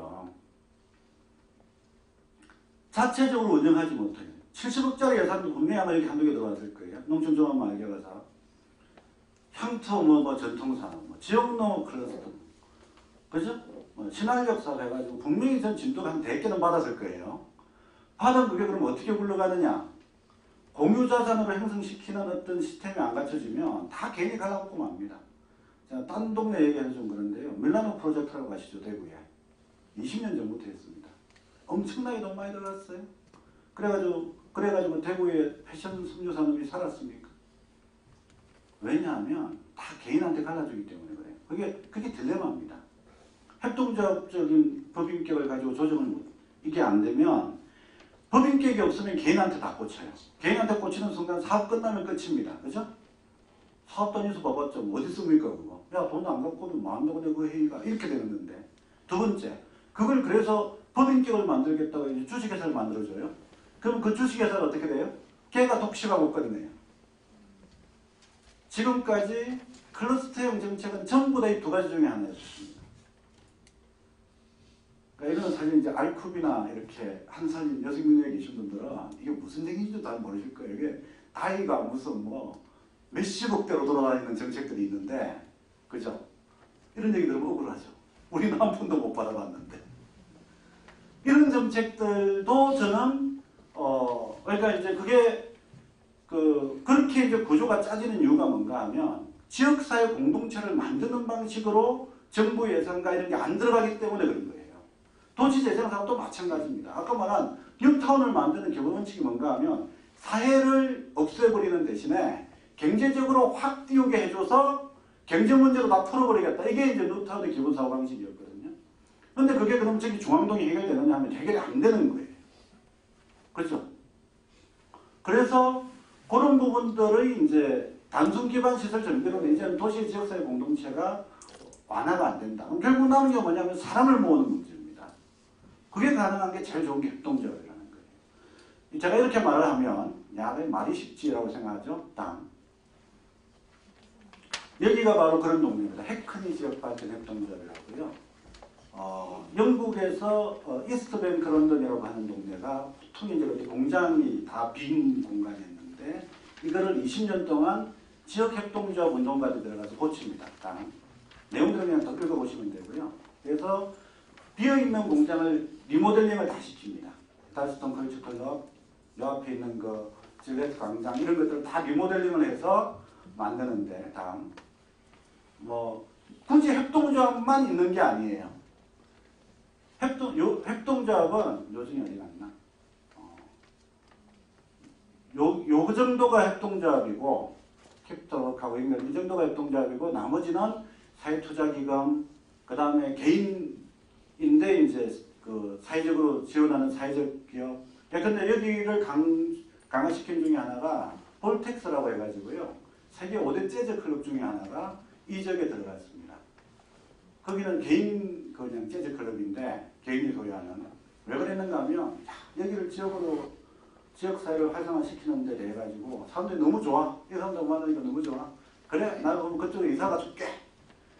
그래가지고 들어가는 사람들이 있어요. 그 다음에 이제 무슨 돈을 빌려주는데 주택협동조합 이런 데 주택협동조합 같은 데죠. 근데 이런 데들이 다 이제 하나의 파트너십을 짜가지고 이 지역사회를 발전시킵니다. 여기가 지금 어떻게 되고 있는가 하면요. 그래서 여기가 우리나라로 따지면 홍대 입구처럼 바뀌었어요. 그러니까 영국 런던의 대표적인 문화지역으로 바뀌었습니다. 다음. 새로운 주택시장이 이제 생긴 거죠. 그죠? 옛날에는 아파트 그러면 일단은 분양 받아놓고 나면 돈 번다고 생각했잖아요. 이제는 분양이 안 됩니다. 특히 저는 진주도 마찬가지일 것 같아요. 저쪽에 핵심도시 들어온다고 쫙 아파트 들어갔잖아요. 그죠? 그죠? 평당 1,000만 원 넘어갔잖아요. 그죠? 안 넘어갔나요? 여기는? 그래요? 저기는 넘어간 것 같은데 평거동 이쪽으로. 예. 올라갔다 또 내려갔습니까? 얘도 떨어지고 있는 중이구나. 자, 왜냐면 평거동에 제가 아는 사람이 살아요. 친척이 살아서 엄청 부럽다 그러더라고요. 상대적 약자라 하면 자본주의 시장 경제에서의 강자는 누군가 하면 기업입니다. 기업. 그것도 대기업. 그걸 뺀 나머지는 다 상대적 약자라고 보시면 돼요. 그런 사람들이 모여서 각각의 수준에서 다양한 협동조합을 만들어내면 되는 겁니다. 일단 그 다음에 저는 이제 농어촌 쪽 얘기인데요. 요거는 사실 이제 서울, 진주시 안쪽에서는 별 의미가 없고, 예컨대 이제 제일 많은데 이제 수국 같은데, 그죠? 제가 수국에 만약에 여기서 가려면 상당히 불편하겠죠, 제가. 근데 다니는 버스는 무조건 몇 인승이에요? 45인승입니다. 뭔가 좀 이상하잖아요. 제가 이제 그 농업 컨설팅 회사에 옛날에 있었기 때문에 어떤 경우에는 그냥 2박 3일 정도 있다 보면 이제 버스를 타고 한번 다녀보기도 합니다. 그 지역의 문화 분위기를 보려면. 남해 가가지고 옛날에 10년 전에 버스를 한번 타보니까 저하고 운전기사 빼고는 나머지는 전부 다 머리가 허여신 거예요. 45인용 버스에 5명이나 3명 타고 다니고 그럽니다. 그러니까 당연히 적자 보죠. 그 버스 노선은. 그죠? 그럼 그 버스 적자 보는 거는 누가 갖다 떼어줍니까? 예? 세금은 떼어주잖아요. 근데 어느 좋은 통로가 좋은 노선이 있어요. 그 버스 운영하는 회사가 흑자 보면 그거는 누가 갖고 갑니까? 그건 지가 갖고 가요. 그죠? 아직까지 진주는 준공인이 아니라 세금으로 보태준 게 없습니다. 아, 그런가요? 예. 그건 이제 진주는 이제 통합적 이런 것들이 있으니까, 그죠? 만약에, 근데 아마 제가 보기에는 좀 더 혹시 이게 어디 사세요? 진주 시내 사세요? 아니면? 문산이에요. 그러니까 그렇게 말씀하실 수 있어요. 제가 보기에는 분명히 수국이나 이반선 쪽이나 불편한 부분들이 있을 겁니다. 실제 거기 사시는 50대, 60대 이런 분들은. 그죠? 문산, 금산, 진주 시내 이쪽은 사실은 그런 문제 가지고 고민이 없을 거예요. 주민들이. 그러니까 똑같은 진주라도 좀 다르다고 생각을 해요. 그런 문제에 있어 가지고 각각의 공간에 있어서의 이런 맞춤형들이 가능한 것들. 이런 것들도 이제 저는 농어촌 대중교통 시스템을 협동조로 가져갈 수 있다고 저는 생각합니다. 이런 데는 사실 이제 노동자 협동조합이 제일 많아요. 전 세계적으로도 대부분 택시나 버스 이런 데는 노동자 협동조합이 많습니다. 여기 무슨 교통 뭐죠? 삼성교통? 예. 삼성교통 같은 경우에도 대부분 보면 그런 거잖아요. 그죠? 옛날에 그 청주 우진, 대구 달구벌, 삼성 이런 데가 이도 똑같이 마찬가지입니다. 처음에 이 길을 노동자 기업으로 노동자들이 기업을 인수하려고 지원했던 막 운동을 했던 사람들이 있었어요. 지금 자주관리기업. 예. 그래서 다 노동자 자주관리기업 이렇게 돼 있는데 여기 그때 그 운동을 했던 사람들은 다 마음속으로 노동협동조로 전환시키고 싶은 사람들이 있어요. 김성호 선배 그죠? 이런 분들 계셨는데 역시 그때도 애비를 부르지 못해서 그냥 노동자가 주식을 대부분 가지고 있는 주식회사 이렇게 이제 바꿨던 거예요. 노동자 자주관리기업 이렇게 바꿨는데 이제는 이제 거기도 다 자기 정체성으로 돌아갈 수 있을 상황이 됐다 이렇게 보시면 될 것 같습니다. 다음. 그리고 이제 지역 아까 제가 말씀드린 거 있잖아요. 클러스터 사업에 숨어 있는 2인치인데 아까 제가 말씀 농촌 관광 문제 이런 것들이 다 이 문제에 걸립니다. 그러면 이것도 제가 보기에는 최근에 이제 그 행안부, 국토부, 농식품부가 지금 이런 정책들이 많은데 법인격을 가져야 된다고 해놓고 나서 무슨 법인격을 가져라고 강조하지는 않습니다. 그래서 사단법인, 주식회사, 요한에서 뭐든지 가지고 있는데 그건 이제 지역에서 결정할 문제가 된 거예요. 저는 협동조합 방식으로 가거나 혹은 아니면 사회적 협동조합 방식으로 아예 가버리는 게 훨씬 더 그 조직을 유지하는 데 유리하다라고 생각을 합니다. 그래서 요거는 아마 진주에서도 앞으로 어떤 평가를 하거나 심사 올리거나 요즘 정책들이 대부분 다 공모제 방식으로 바뀌고 있어요. 그걸 할 때 이제 우리는 이런 방식을 하기 때문에 중앙정부의 지원이 들어오는 것들을 가장 사회적으로 활용할 수 있을 것이다라고 얘기할 때 제일 잘 쓸 수 있는 방식이 이 방식이다. 이렇게 생각하시면 될 것 같습니다. 만약에 그렇게 사회적 협동조로 전환하겠다고 해서 농업 관련이라고 농식품부에 들고 가면 아무래도 예쁘게 봐줄 거예요. 다음. 요거는 농촌지역 문제인데요. 지금 시간이 없으니까 간단하게 말하는 거겠습니다. 지금 요걸 보시면 이게 농어촌 문제의 구조입니다. 다른 산업 발전이 없고 농산업이 쇠퇴하니까 좋은 일자리가 부족하고 좋은 일자리가 부족하니까 주민들이 농촌을 떠나는데 이게 그 경제학에 보면 도시로 나가서 직장을 잡을 수 있는 가능성이 높은 사람은 나가고 그렇지 않은 사람은 남게 돼 있어요. 그죠? 기대 임금 효과 뭐 이런 게 있어가지고. 그래도 그렇게 되면 너무 주위에 탈농촌하게 되면 어떻게 됩니까? 나이 40 이상 넘어가면 계속 있고 20대 30대 되면 나가는 거예요. 그죠? 저도 그 중에 일환입니다. 그 중에 한 명입니다. 자, 그러면 고령화 가수화가 됩니다. 고령화가 되고 사람이 적게 되면 인적 역량이 감소하게 되죠. 그러면 이제 시장은 실패합니다. 거기 가서 시장 자체가 들어가봤자 이윤이 안 나오니까 시장은 안 되고 행정 서비스는 비용이 많이 올라가고 그러니까 둘 다 축소시켜버리죠. 그럼 삶의질이 축소되니까 다시 반복됩니다. 이게 지금 우리나라 이제 농촌 문제, 우리나라뿐만 아니라 전 세계 농촌 문제의 전환인데요. 이게 농민에 오셨으니까 말씀드린 건데, 자, 이게 자꾸 주니까 어떻게 돼요? 농협 개혁도 힘들어져요. 그죠? 삶이 자꾸 주니까. 그래서 이 문제들을 해결해야 되는데, 그동안 농업 정책이나 아니면은, 농협은 요것만 생각을 했어요. 저 위에 있는 건 생각을 안 하고. 근데 최근에 와가지고 이제 커뮤니티 비즈니스 이런 얘기 들어보셨죠? 완주 같은 경우에 그 임경수 그 옛날에 그 이장이라고 농촌 마을 컨설팅 했던 사람이 완주 비즈니스 센터의 소장으로 지금 가 있습니다. 그래서 한 60개 정도 되는 작은 소기업들을 계속 컨설팅을 하면서 키워나가요. 그리고 거기서 생산된 물건들은 용진농협이라고 해가지고 이 농협의 파머스 마켓에서 팔아줍니다. 저는 용진농협 그 작아요. 진짜 가보면 저기 서부농협에 비하면 진짜 10분의 1도 안 됩니다. 그런데 용진농협이 파머스 마켓을 한 몇십 평 딱 열어주는 순간 완주군 전체에 한 60개의 그 이런 그 커뮤니티 조직들이 확 살아나는 거예요. 저는 이제 농촌에서 그분들이 일을 한다는 게 어떤 의미인지를 전 정말 실감나는 얘기를 하나 드리고 싶습니다. 얼마 전에 신문에 나온 기사인데요. 인천에 있는 65세 두 부부가 도저히 못 살아서 통장에 잔고 몇만 원 남겨놓고 이제 같이 자살했다 이런 기사 나왔잖아요. 보셨죠? 기억 안 나십니까? 자살을 했대요. 도저히 살 수가 없다라고 해서. 근데 65세면 근데 그 뒤에 자료를 보면 뭐 몸이 아팠다 이런 표현들은 없거든요. 65세면 농촌에는 뭐가 되죠?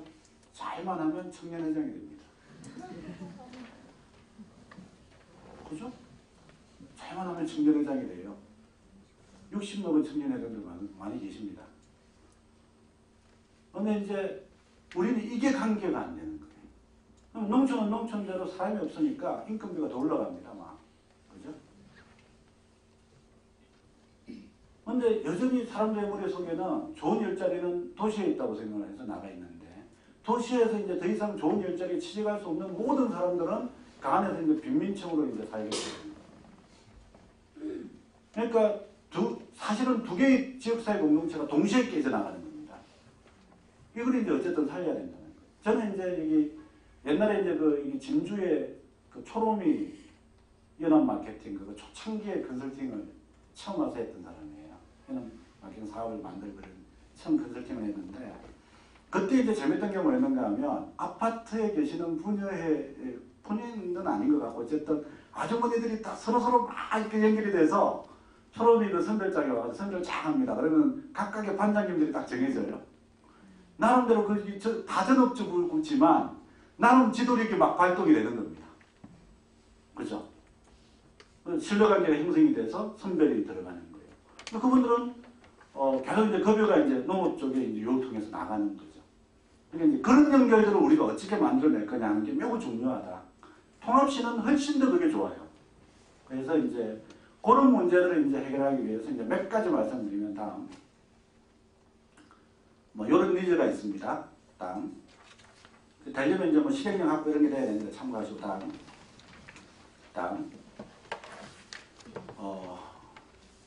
한 개 제가 꼭 말씀드리고 싶은 거는 의원님들 계시니까 말씀드리고 싶은데 협동조합은 지금 유치산업이라고 보시면 됩니다. 그죠? 옛날부터 있다고 하지만 제도든 뭐든 제대로 준비된 게 없어요. 그래서 유치산업이다. 그러면은 얘가 잘 클 수 있도록 물가 이걸 줘야 돼요. 그 줄 수 있는 제일 좋은 방법은 뭔가 하면 우호적인 시장을 만들어주는 거예요. 저는 민간의 우호적인 시장은 소비자협동조합에서 시작해야 된다고 생각합니다. 실제 소비자협동조합은 그런 역할을 지난 20년 동안 잘해왔습니다. 그죠? 지금부터 더 잘해야 된다. 이런 생각들을 하고 있고요.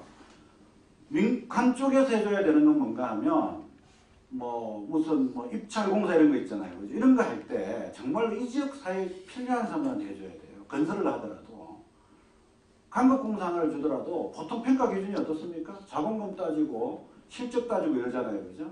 그럼 누가 먹는가 하면 전부 다 서울 업체들이 와서 먹습니다. 그럼 지방의 업체들은 뭐가 되는가 하면 하청 들어가요. 어차피 하청 들어올 거면 차라리 아예 처음부터 뭐라고 써야 되는가 하면 우리 지역에 자본금이 몇 프로 이상인 기업가 컨소시엄으로 짜고 들어오면 가점을 5점 더 준다. 저는 이런 조례 하나가 협동조합 지원조례 만드는 거 훨씬 중요하다고 생각해요. 아니면 협동조합 지원조례에 이런 내용이 반드시 들어가야 됩니다. 왜 그런가 하면요. 우리나라 GDP가 얼마입니까? 다 합치면 2,500억 정도 돼요. 2,500조가 되죠. 전국 얼마 쓰죠? 중앙정부 예산만 350조입니다. 그죠? 거기다 지방정부에 매칭 안 시킨 자체적인 예산을 강력하고 실로 따지면 그것만 해도 아무리 못해도 저는 한 100조는 될 것 같아요. 그럼 450조입니다. 그죠? 2,500조에 450조면 한 25% 정도는 국가 예산이에요. 근데 이 국가 예산이 그동안 어떻게 썼는가 하면 재벌한테 가는 거거나 대기업, 영리기업한테는 다 이제 위탁으로 가는 사업들이 엄청나게 많았어요. 이걸 정말 우리 지역사회에 있는 데를 중심으로 돌리겠다면 저는 충분히 돌아가는 게 많다고 생각합니다. 그런데 문제가 뭔가 하면 그렇게 돌리니까 몇 개 없어요. 인쇄소는 진주 걸 써라. 제가 컨설팅에 보면 그렇습니다. 이게 또 이런 얘기 하니까 또 가슴이 아프네요. 서울에 있는 본사에 있는 컨설팅 회사에서 전국 컨설팅을 다 했으니까 저도 참 안타까운데 그러니까 컨소시엄을 짜주게 하면 돼요. 그죠?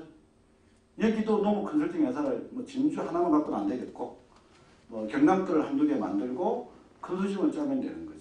자, 그렇게 한 데만 우리는 주겠다. 가능하지 않겠습니까? 그럼 같이 배워가면서 이제 자본을 늘리면 되니까. 이런 것들이 우호적인 시장입니다. 학교 급식만 생각하나요? 진주시의 공무원이 다 몇 명입니까? 산학영양까지 다 합치면? 예, 그 사람들 급식은. 그렇죠? 그 다음에 서울시의 자꾸 서울시라고 그러네. 진주시와 관련되어 있는 CSR 하겠다는 업체들의 식당은 그걸 로컬푸드 하면 안 돼요? 가격은 어쨌든 진주 도매시장 단가에 맞춰주면 되잖아요. 그죠? 그렇게 연결시키면. 그런 협동조합들의 급식을 만들어서 들어가게 하면. 저는 이런 식의 상상들이 조례에 담겨야지 그냥 아주 추상적으로 지원한다 이렇게 담기는 조례는 만들어 봐봤자 별 실효성이 없다라고 생각합니다. 괜히 회의 하나 더 만들어지고 위원회 하나 더 만들어지고 끝날 거라고 봐요. 대신에 이 얘기는 저는 민간에 있는 분들도 당연히 이제는 고민들도 하셔야 될 것 같아요. 옛날에는 어려울 때에는 운동이 적을 때에는 그걸 하는 것만 가지고도 운동이 됐습니다. 그런데 이것이 이제 확장되고 사회적인 급을 받으면 일단 순도가 떨어진다. 누구나 들어오게 돼 있거든요. 아파트 협동조합 만든다 그러면 제가 보기에 분야에 생활 분야에 있는데 분명히 들어오게 돼 있습니다. 그럼 그분들을 어쨌든 끌어안으면서 영향력을 발휘하고 민간에서의 권위를 확보하기 위해서는 훨씬 더 대범해지고 훨씬 더 유연해지고 훨씬 더 능력을 더 빨리 축적을 시켜야 될 것 같아요. 그런 거는 저는 민간의 몫일 거다. 이렇게 생각을 합니다. 그 얘기를 그래서 공적 민간 진영의 우호적인 시장이 형성되는 게 사실은 협동조합을 발전시키는 데 매우 중요한 요소 중에 하나입니다. 다음. 자, 다음. 그리고 이제 농촌에서는 제가 보기에 일반 시장을 타겟으로 한 협동조합은 농약하고 하면 상당히 쉽지 않을 거예요. 그 이유에 대해서는 설명하기 아주 복잡하니까 넘어가겠습니다. 다음. 대신에 소비재의 차별적인 고객을 확보하고 있는 협동조합은 상당히 가능합니다. 제가 알기로 진주는 여성농민회도 강한 것으로 알고 있어요. 근데 전국 여성농민회연합이 하고 있는 일 중에 하나가 언니네 텃밭이라고 하는 꾸러미 사업을 하고 있습니다. 저는 상주, 행성, 홍천이 지금 그쪽 하고 있잖아요. 그죠? 언니네 텃밭에 그 전환 컨설팅도 저희 연구소가 있거든요. 근데 참 안타까운 건 뭔가 하면 진주는 거기보다 훨씬 더 조건이 좋아요. 그렇죠? 다 합치면 몇만? 30만 넘잖아요. 주변에 있는 모든 둘러싸고 있는 농촌이 있고 그걸 안에서 해결해 줄 수 있는 도시가 있어요. 생협들도 상주보다 훨씬 더 많이 발전되어 있습니다. 꾸러미 사업을 하는데 아주 조건이 좋은 데가 저는 진주라고 생각해요. 진주에서 농민회가 지금 공동마을급식 운동뿐만 아니라 이런 꾸러미 사업들을 할 수 있는 운동들과 같이 하는 게 매우 중요할 거다라고 생각을 하고요. 중산간지는 여기 거의 없고, 그 다음에 기존 생협 생산 공동체도 이미 잘하고 있을 테니까 그냥 넘어가겠습니다. 다음. 아까 농촌관광제가 말씀드렸는데, 이것도 저는 말 단위로 3억씩, 법정이 두세 개 합쳐가지고 70억씩 갖다 풀어붙는 거는 제가 보기엔 동남계라고 생각해요. 솔직히 그렇습니다. 농업판에서 볼 때. 이건 어쨌든 읍면 단위로 만들고, 그리고 최소한 2박 3일 정도 도시 고객들이 와가지고 볼 수 있는 관광자원을 결합시키는 조직을 만들지 않으면 아무리 돈을 갖다 풀어봤자 거기는 사람들이 안 오게 돼 있는 거예요. 그래서 그런 것들을 하는 것으로서의 중요한 그 농촌 관광 세팅을 시키는 거에 읍면 단위 협동조합이 가능할 거다 생각하고 거기에 저는 농협이 참여할 수 있을 거라고 보고 있고요. 그 다음에 이제 기농기촌을 받을 때 제일 어려운 게 농지 문제입니다. 그래서 기농기촌을 받을 수 있는 트러스트 운동을 할 수 있는데요. 저는 전동의 농민 활동가들이 많이 있다고 생각을 해요. 그러면 여기 있는 분들은 우리 뭘 봐야 되는가 하면 홍성의 홍동면을 가서 보셔야 됩니다. 홍성 홍동면은 기농하는 사람들이 계속 들어와요. 젊은 사람들이. 왜? 거기에 지역사회 공동체가 자기의 가치와 부합하는 공간들이 계속 만들어지고 있거든요. 그러면 진주 농민회는 나가셨나? 농민운동을 많이 하셨지만 사실 그 진주에 있는 이 한 마을, 한 지역을 과연 우리가 생각하는 모델로 만들 것인가? 만들고 있는가? 지금까지 그렇지 않았다면 어떻게 할 것인가에 대한 고민을 해야 된다고 생각합니다. 제가 가톨릭 농민업이 있었어요. 간호에 있으면서 했던 게 우리 마을, 우리 농마을 이런 걸 만든다고 했는데 제가 얼마 전에 간호교육에 가서 똑같은 얘기를 했습니다. 20년 전에 하기로 했는데 했냐? 제대로 하고 있냐 우리가? 그런 얘기를 했거든요. 저는 그런 것들이 지금 우리가 같이 만들어 나가야 돼. 이게 지금 그때 잘했냐 못했냐 이런 얘기가 아니라 실제 기농기촌을 만들지 못하면 농촌은 유지되기가 어려워요. 근데 그걸 만드는 방식이 옛날처럼 무슨 도로 포장해주고 무슨 유리온실 갖다 집어넣어준다고 해가지고 사람들 오는 거 아니잖아요. 그렇죠? 다시 지역사회 공동체를 살려낼 수 있는 방법들을 찾아내는 그런 것들이 저는 농촌 관광하고 연결돼서 트러스트 방식이 도입된다거나 이런 것들을 통해 가지고 기농기촌 희망제를 뽑아올리는 게 매우 중요하다고 생각합니다. 다음.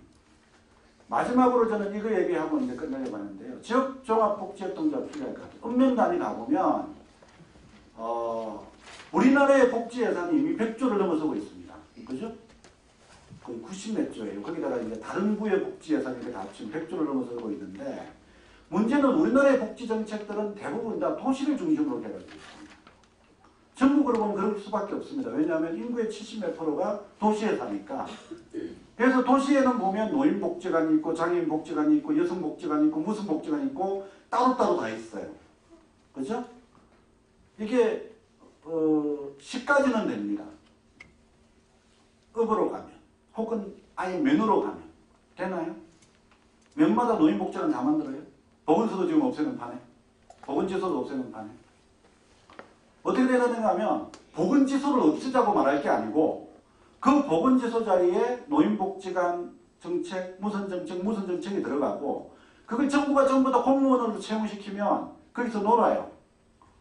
공무원들은 혹은 관료조직에 있는 직원들은 인사권자만을 보지 고객을 보지 않습니다. 놀아요. 그럼 어떻게 돼야 되는가 하면 고객을 보게 해주는 조직으로 만들어줘야 되는 거죠. 그게 사회적 협동조합입니다. 이탈리아의 카리아이 같은 경우에는 볼로냐시에서 돌봄 사업을 하는데 직원이 1000명이 넘어요. 연간 매출이 400이 됩니다. 그돈 중에 상당수가 볼로냐시의 사회적 복지 정책들을 오는 거죠.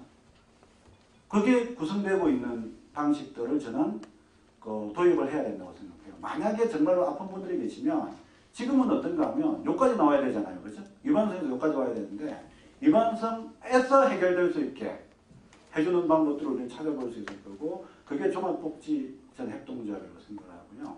이거는 정말로 노구청에서 중요합니다. 왜냐하면 60대기 전까지는 전부 다 입만 벌리면 기농기촌한다 얘기합니다. 다 도시 있는 사람들 농사 지어야지. 땅이나 함께 살아야 몸도 건강하지. 근데 60딱 돼가지고 가면 못 가요. 왜? 몸이 아파지면 어떡하지? 당장이거든요. 내 심장이 안 좋은데. 그런 의료, 보건 등등의 문제를 보건지수 하나만 갖다 놓으면 안 돼요. 왜냐면 지금 몇 명 없는데 거기 관리자 한 명 붙으면 관리자 비용만 해도 얼마가 날라가요. 근데 실제 제가 가보면은 면사무소 공무원 안 계신가? 제가 보기에 이 순서가 있어요. 우리나라 공무원들 편한 거 아닙니다. 중앙부처 공무원들은 진짜 일률이 없어요. 중앙부처의 그 공무원들은 진짜 일 많이 합니다. 그런데 이게 권력의 핵심부에서 멀어지면 멀어질수록 공무원들이 일이 적어져요. 그러면은 업사무소와 지금 농협이 일반적으로 내고 있는 돈들이 얼마인가 하면은 교육지원 사업비 아무리 못해도 2억 정도 나옵니다. 1억 5천에서 2억. 그 중에 경로당 관련된 돈 많아요. 그 돈과 그 다음에 보건지소 내지는 이런 거와 그리고 각각의 개별적인 분들에게 들어가는 그 무슨 돈이죠? 그 각종 복지 정책들, 보장 정책들과 이런 걸 묶어가지고 업에 놓으면 공무원 한 명이니까 한 명 한 명을 관리한다고 100명, 200명씩 만나는 일이 없어져도 되는 거예요. 거기서 다 같이 해주면 되거든요. 그죠? 여기 있는 장애인 담당 공무원은 만약에 진주시청에 있으면 자기가 전 진주시를 다 가난해야 됩니다. 노인 문제는 노인 담당 또 다 진주를 다 가난해야 되고 그러지 말고 읍면별로 나누어가지고 해보자. 이런 게 종합복지협동조합의 기본적인 형태고 이탈리아에서 얘기하고 있는 그 카리아이라고 하는 사회적 협동조합은 그 중에 이제 돌봄 쪽입니다. 그리고 뭔가 하면 고령자, 장기 이제 병원에 있는 사람, 장애인, 육아, 어린이 뭐 이런 것들이죠. 진주에서 보면 저기 금산에서 그 옛날 여성농업인센터 해가지고 육아 그 돌봄 했잖아요, 그렇죠? 그러니까 그런 게 그거 하나만 있어서는 안 된다는 거예요. 제가 보기에는 같이 결합되어 있어야 된다. 그래야 노인들도 체력이 되는 노인들도 농사 안 짓는 지역 주민이 절반입니다. 농촌에 가면 그분들이 와가지고 애들하고 놀아줄 거 아니에요, 그렇죠? 이야기해주고 어쨌든 그런 프로그램들을 저는 그동안에는 이런 걸 만들 수가 없었습니다. 사회적 협동조합이라는 법인격을 가지고 오게 되면 이제는 만들 수 있게 되는 거예요. 저는 협동조합 운동이라는 게 이 기본법 하에서 그동안 단순하게 우리가 기본법이 오기 전에 했던 상상력 수준에서 그걸 훨씬 뛰어넘는 상상력들을 지금 우리는 펼쳐나갈 수 있다. 라고 하는 것들의 매우 중요한 그 의미라고 생각을 하고 몇 가지만 쭉 그동안 얘기하는 건 이건고요. 제가 지금 말씀드리는 협동조합 기본법을 가지고 우리가 상상할 수 있는 상상력의 세 발의 표라고 생각합니다.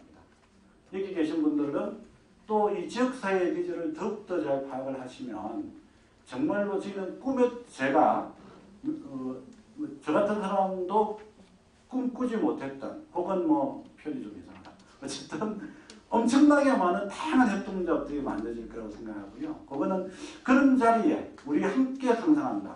민간과 의원님들과 담당 공무원들과 민간이 같이 협력해서 수평적 파트너십으로 같이 상상할 수 있는 그런 공간이 되기를 저는 바라면 좋겠고요. 뒤에 있는 자료는 그래서 지방자치단체가 뭐하고 민간이 무슨 역할을 할 거냐 얘기를 쭉 적어놓은 게 있는데 그거는 방금 쭉 제가 설명하면서 다 말했으니까 또 중원부원 될 거라서 말씀 여기서 마치겠습니다. 감사합니다.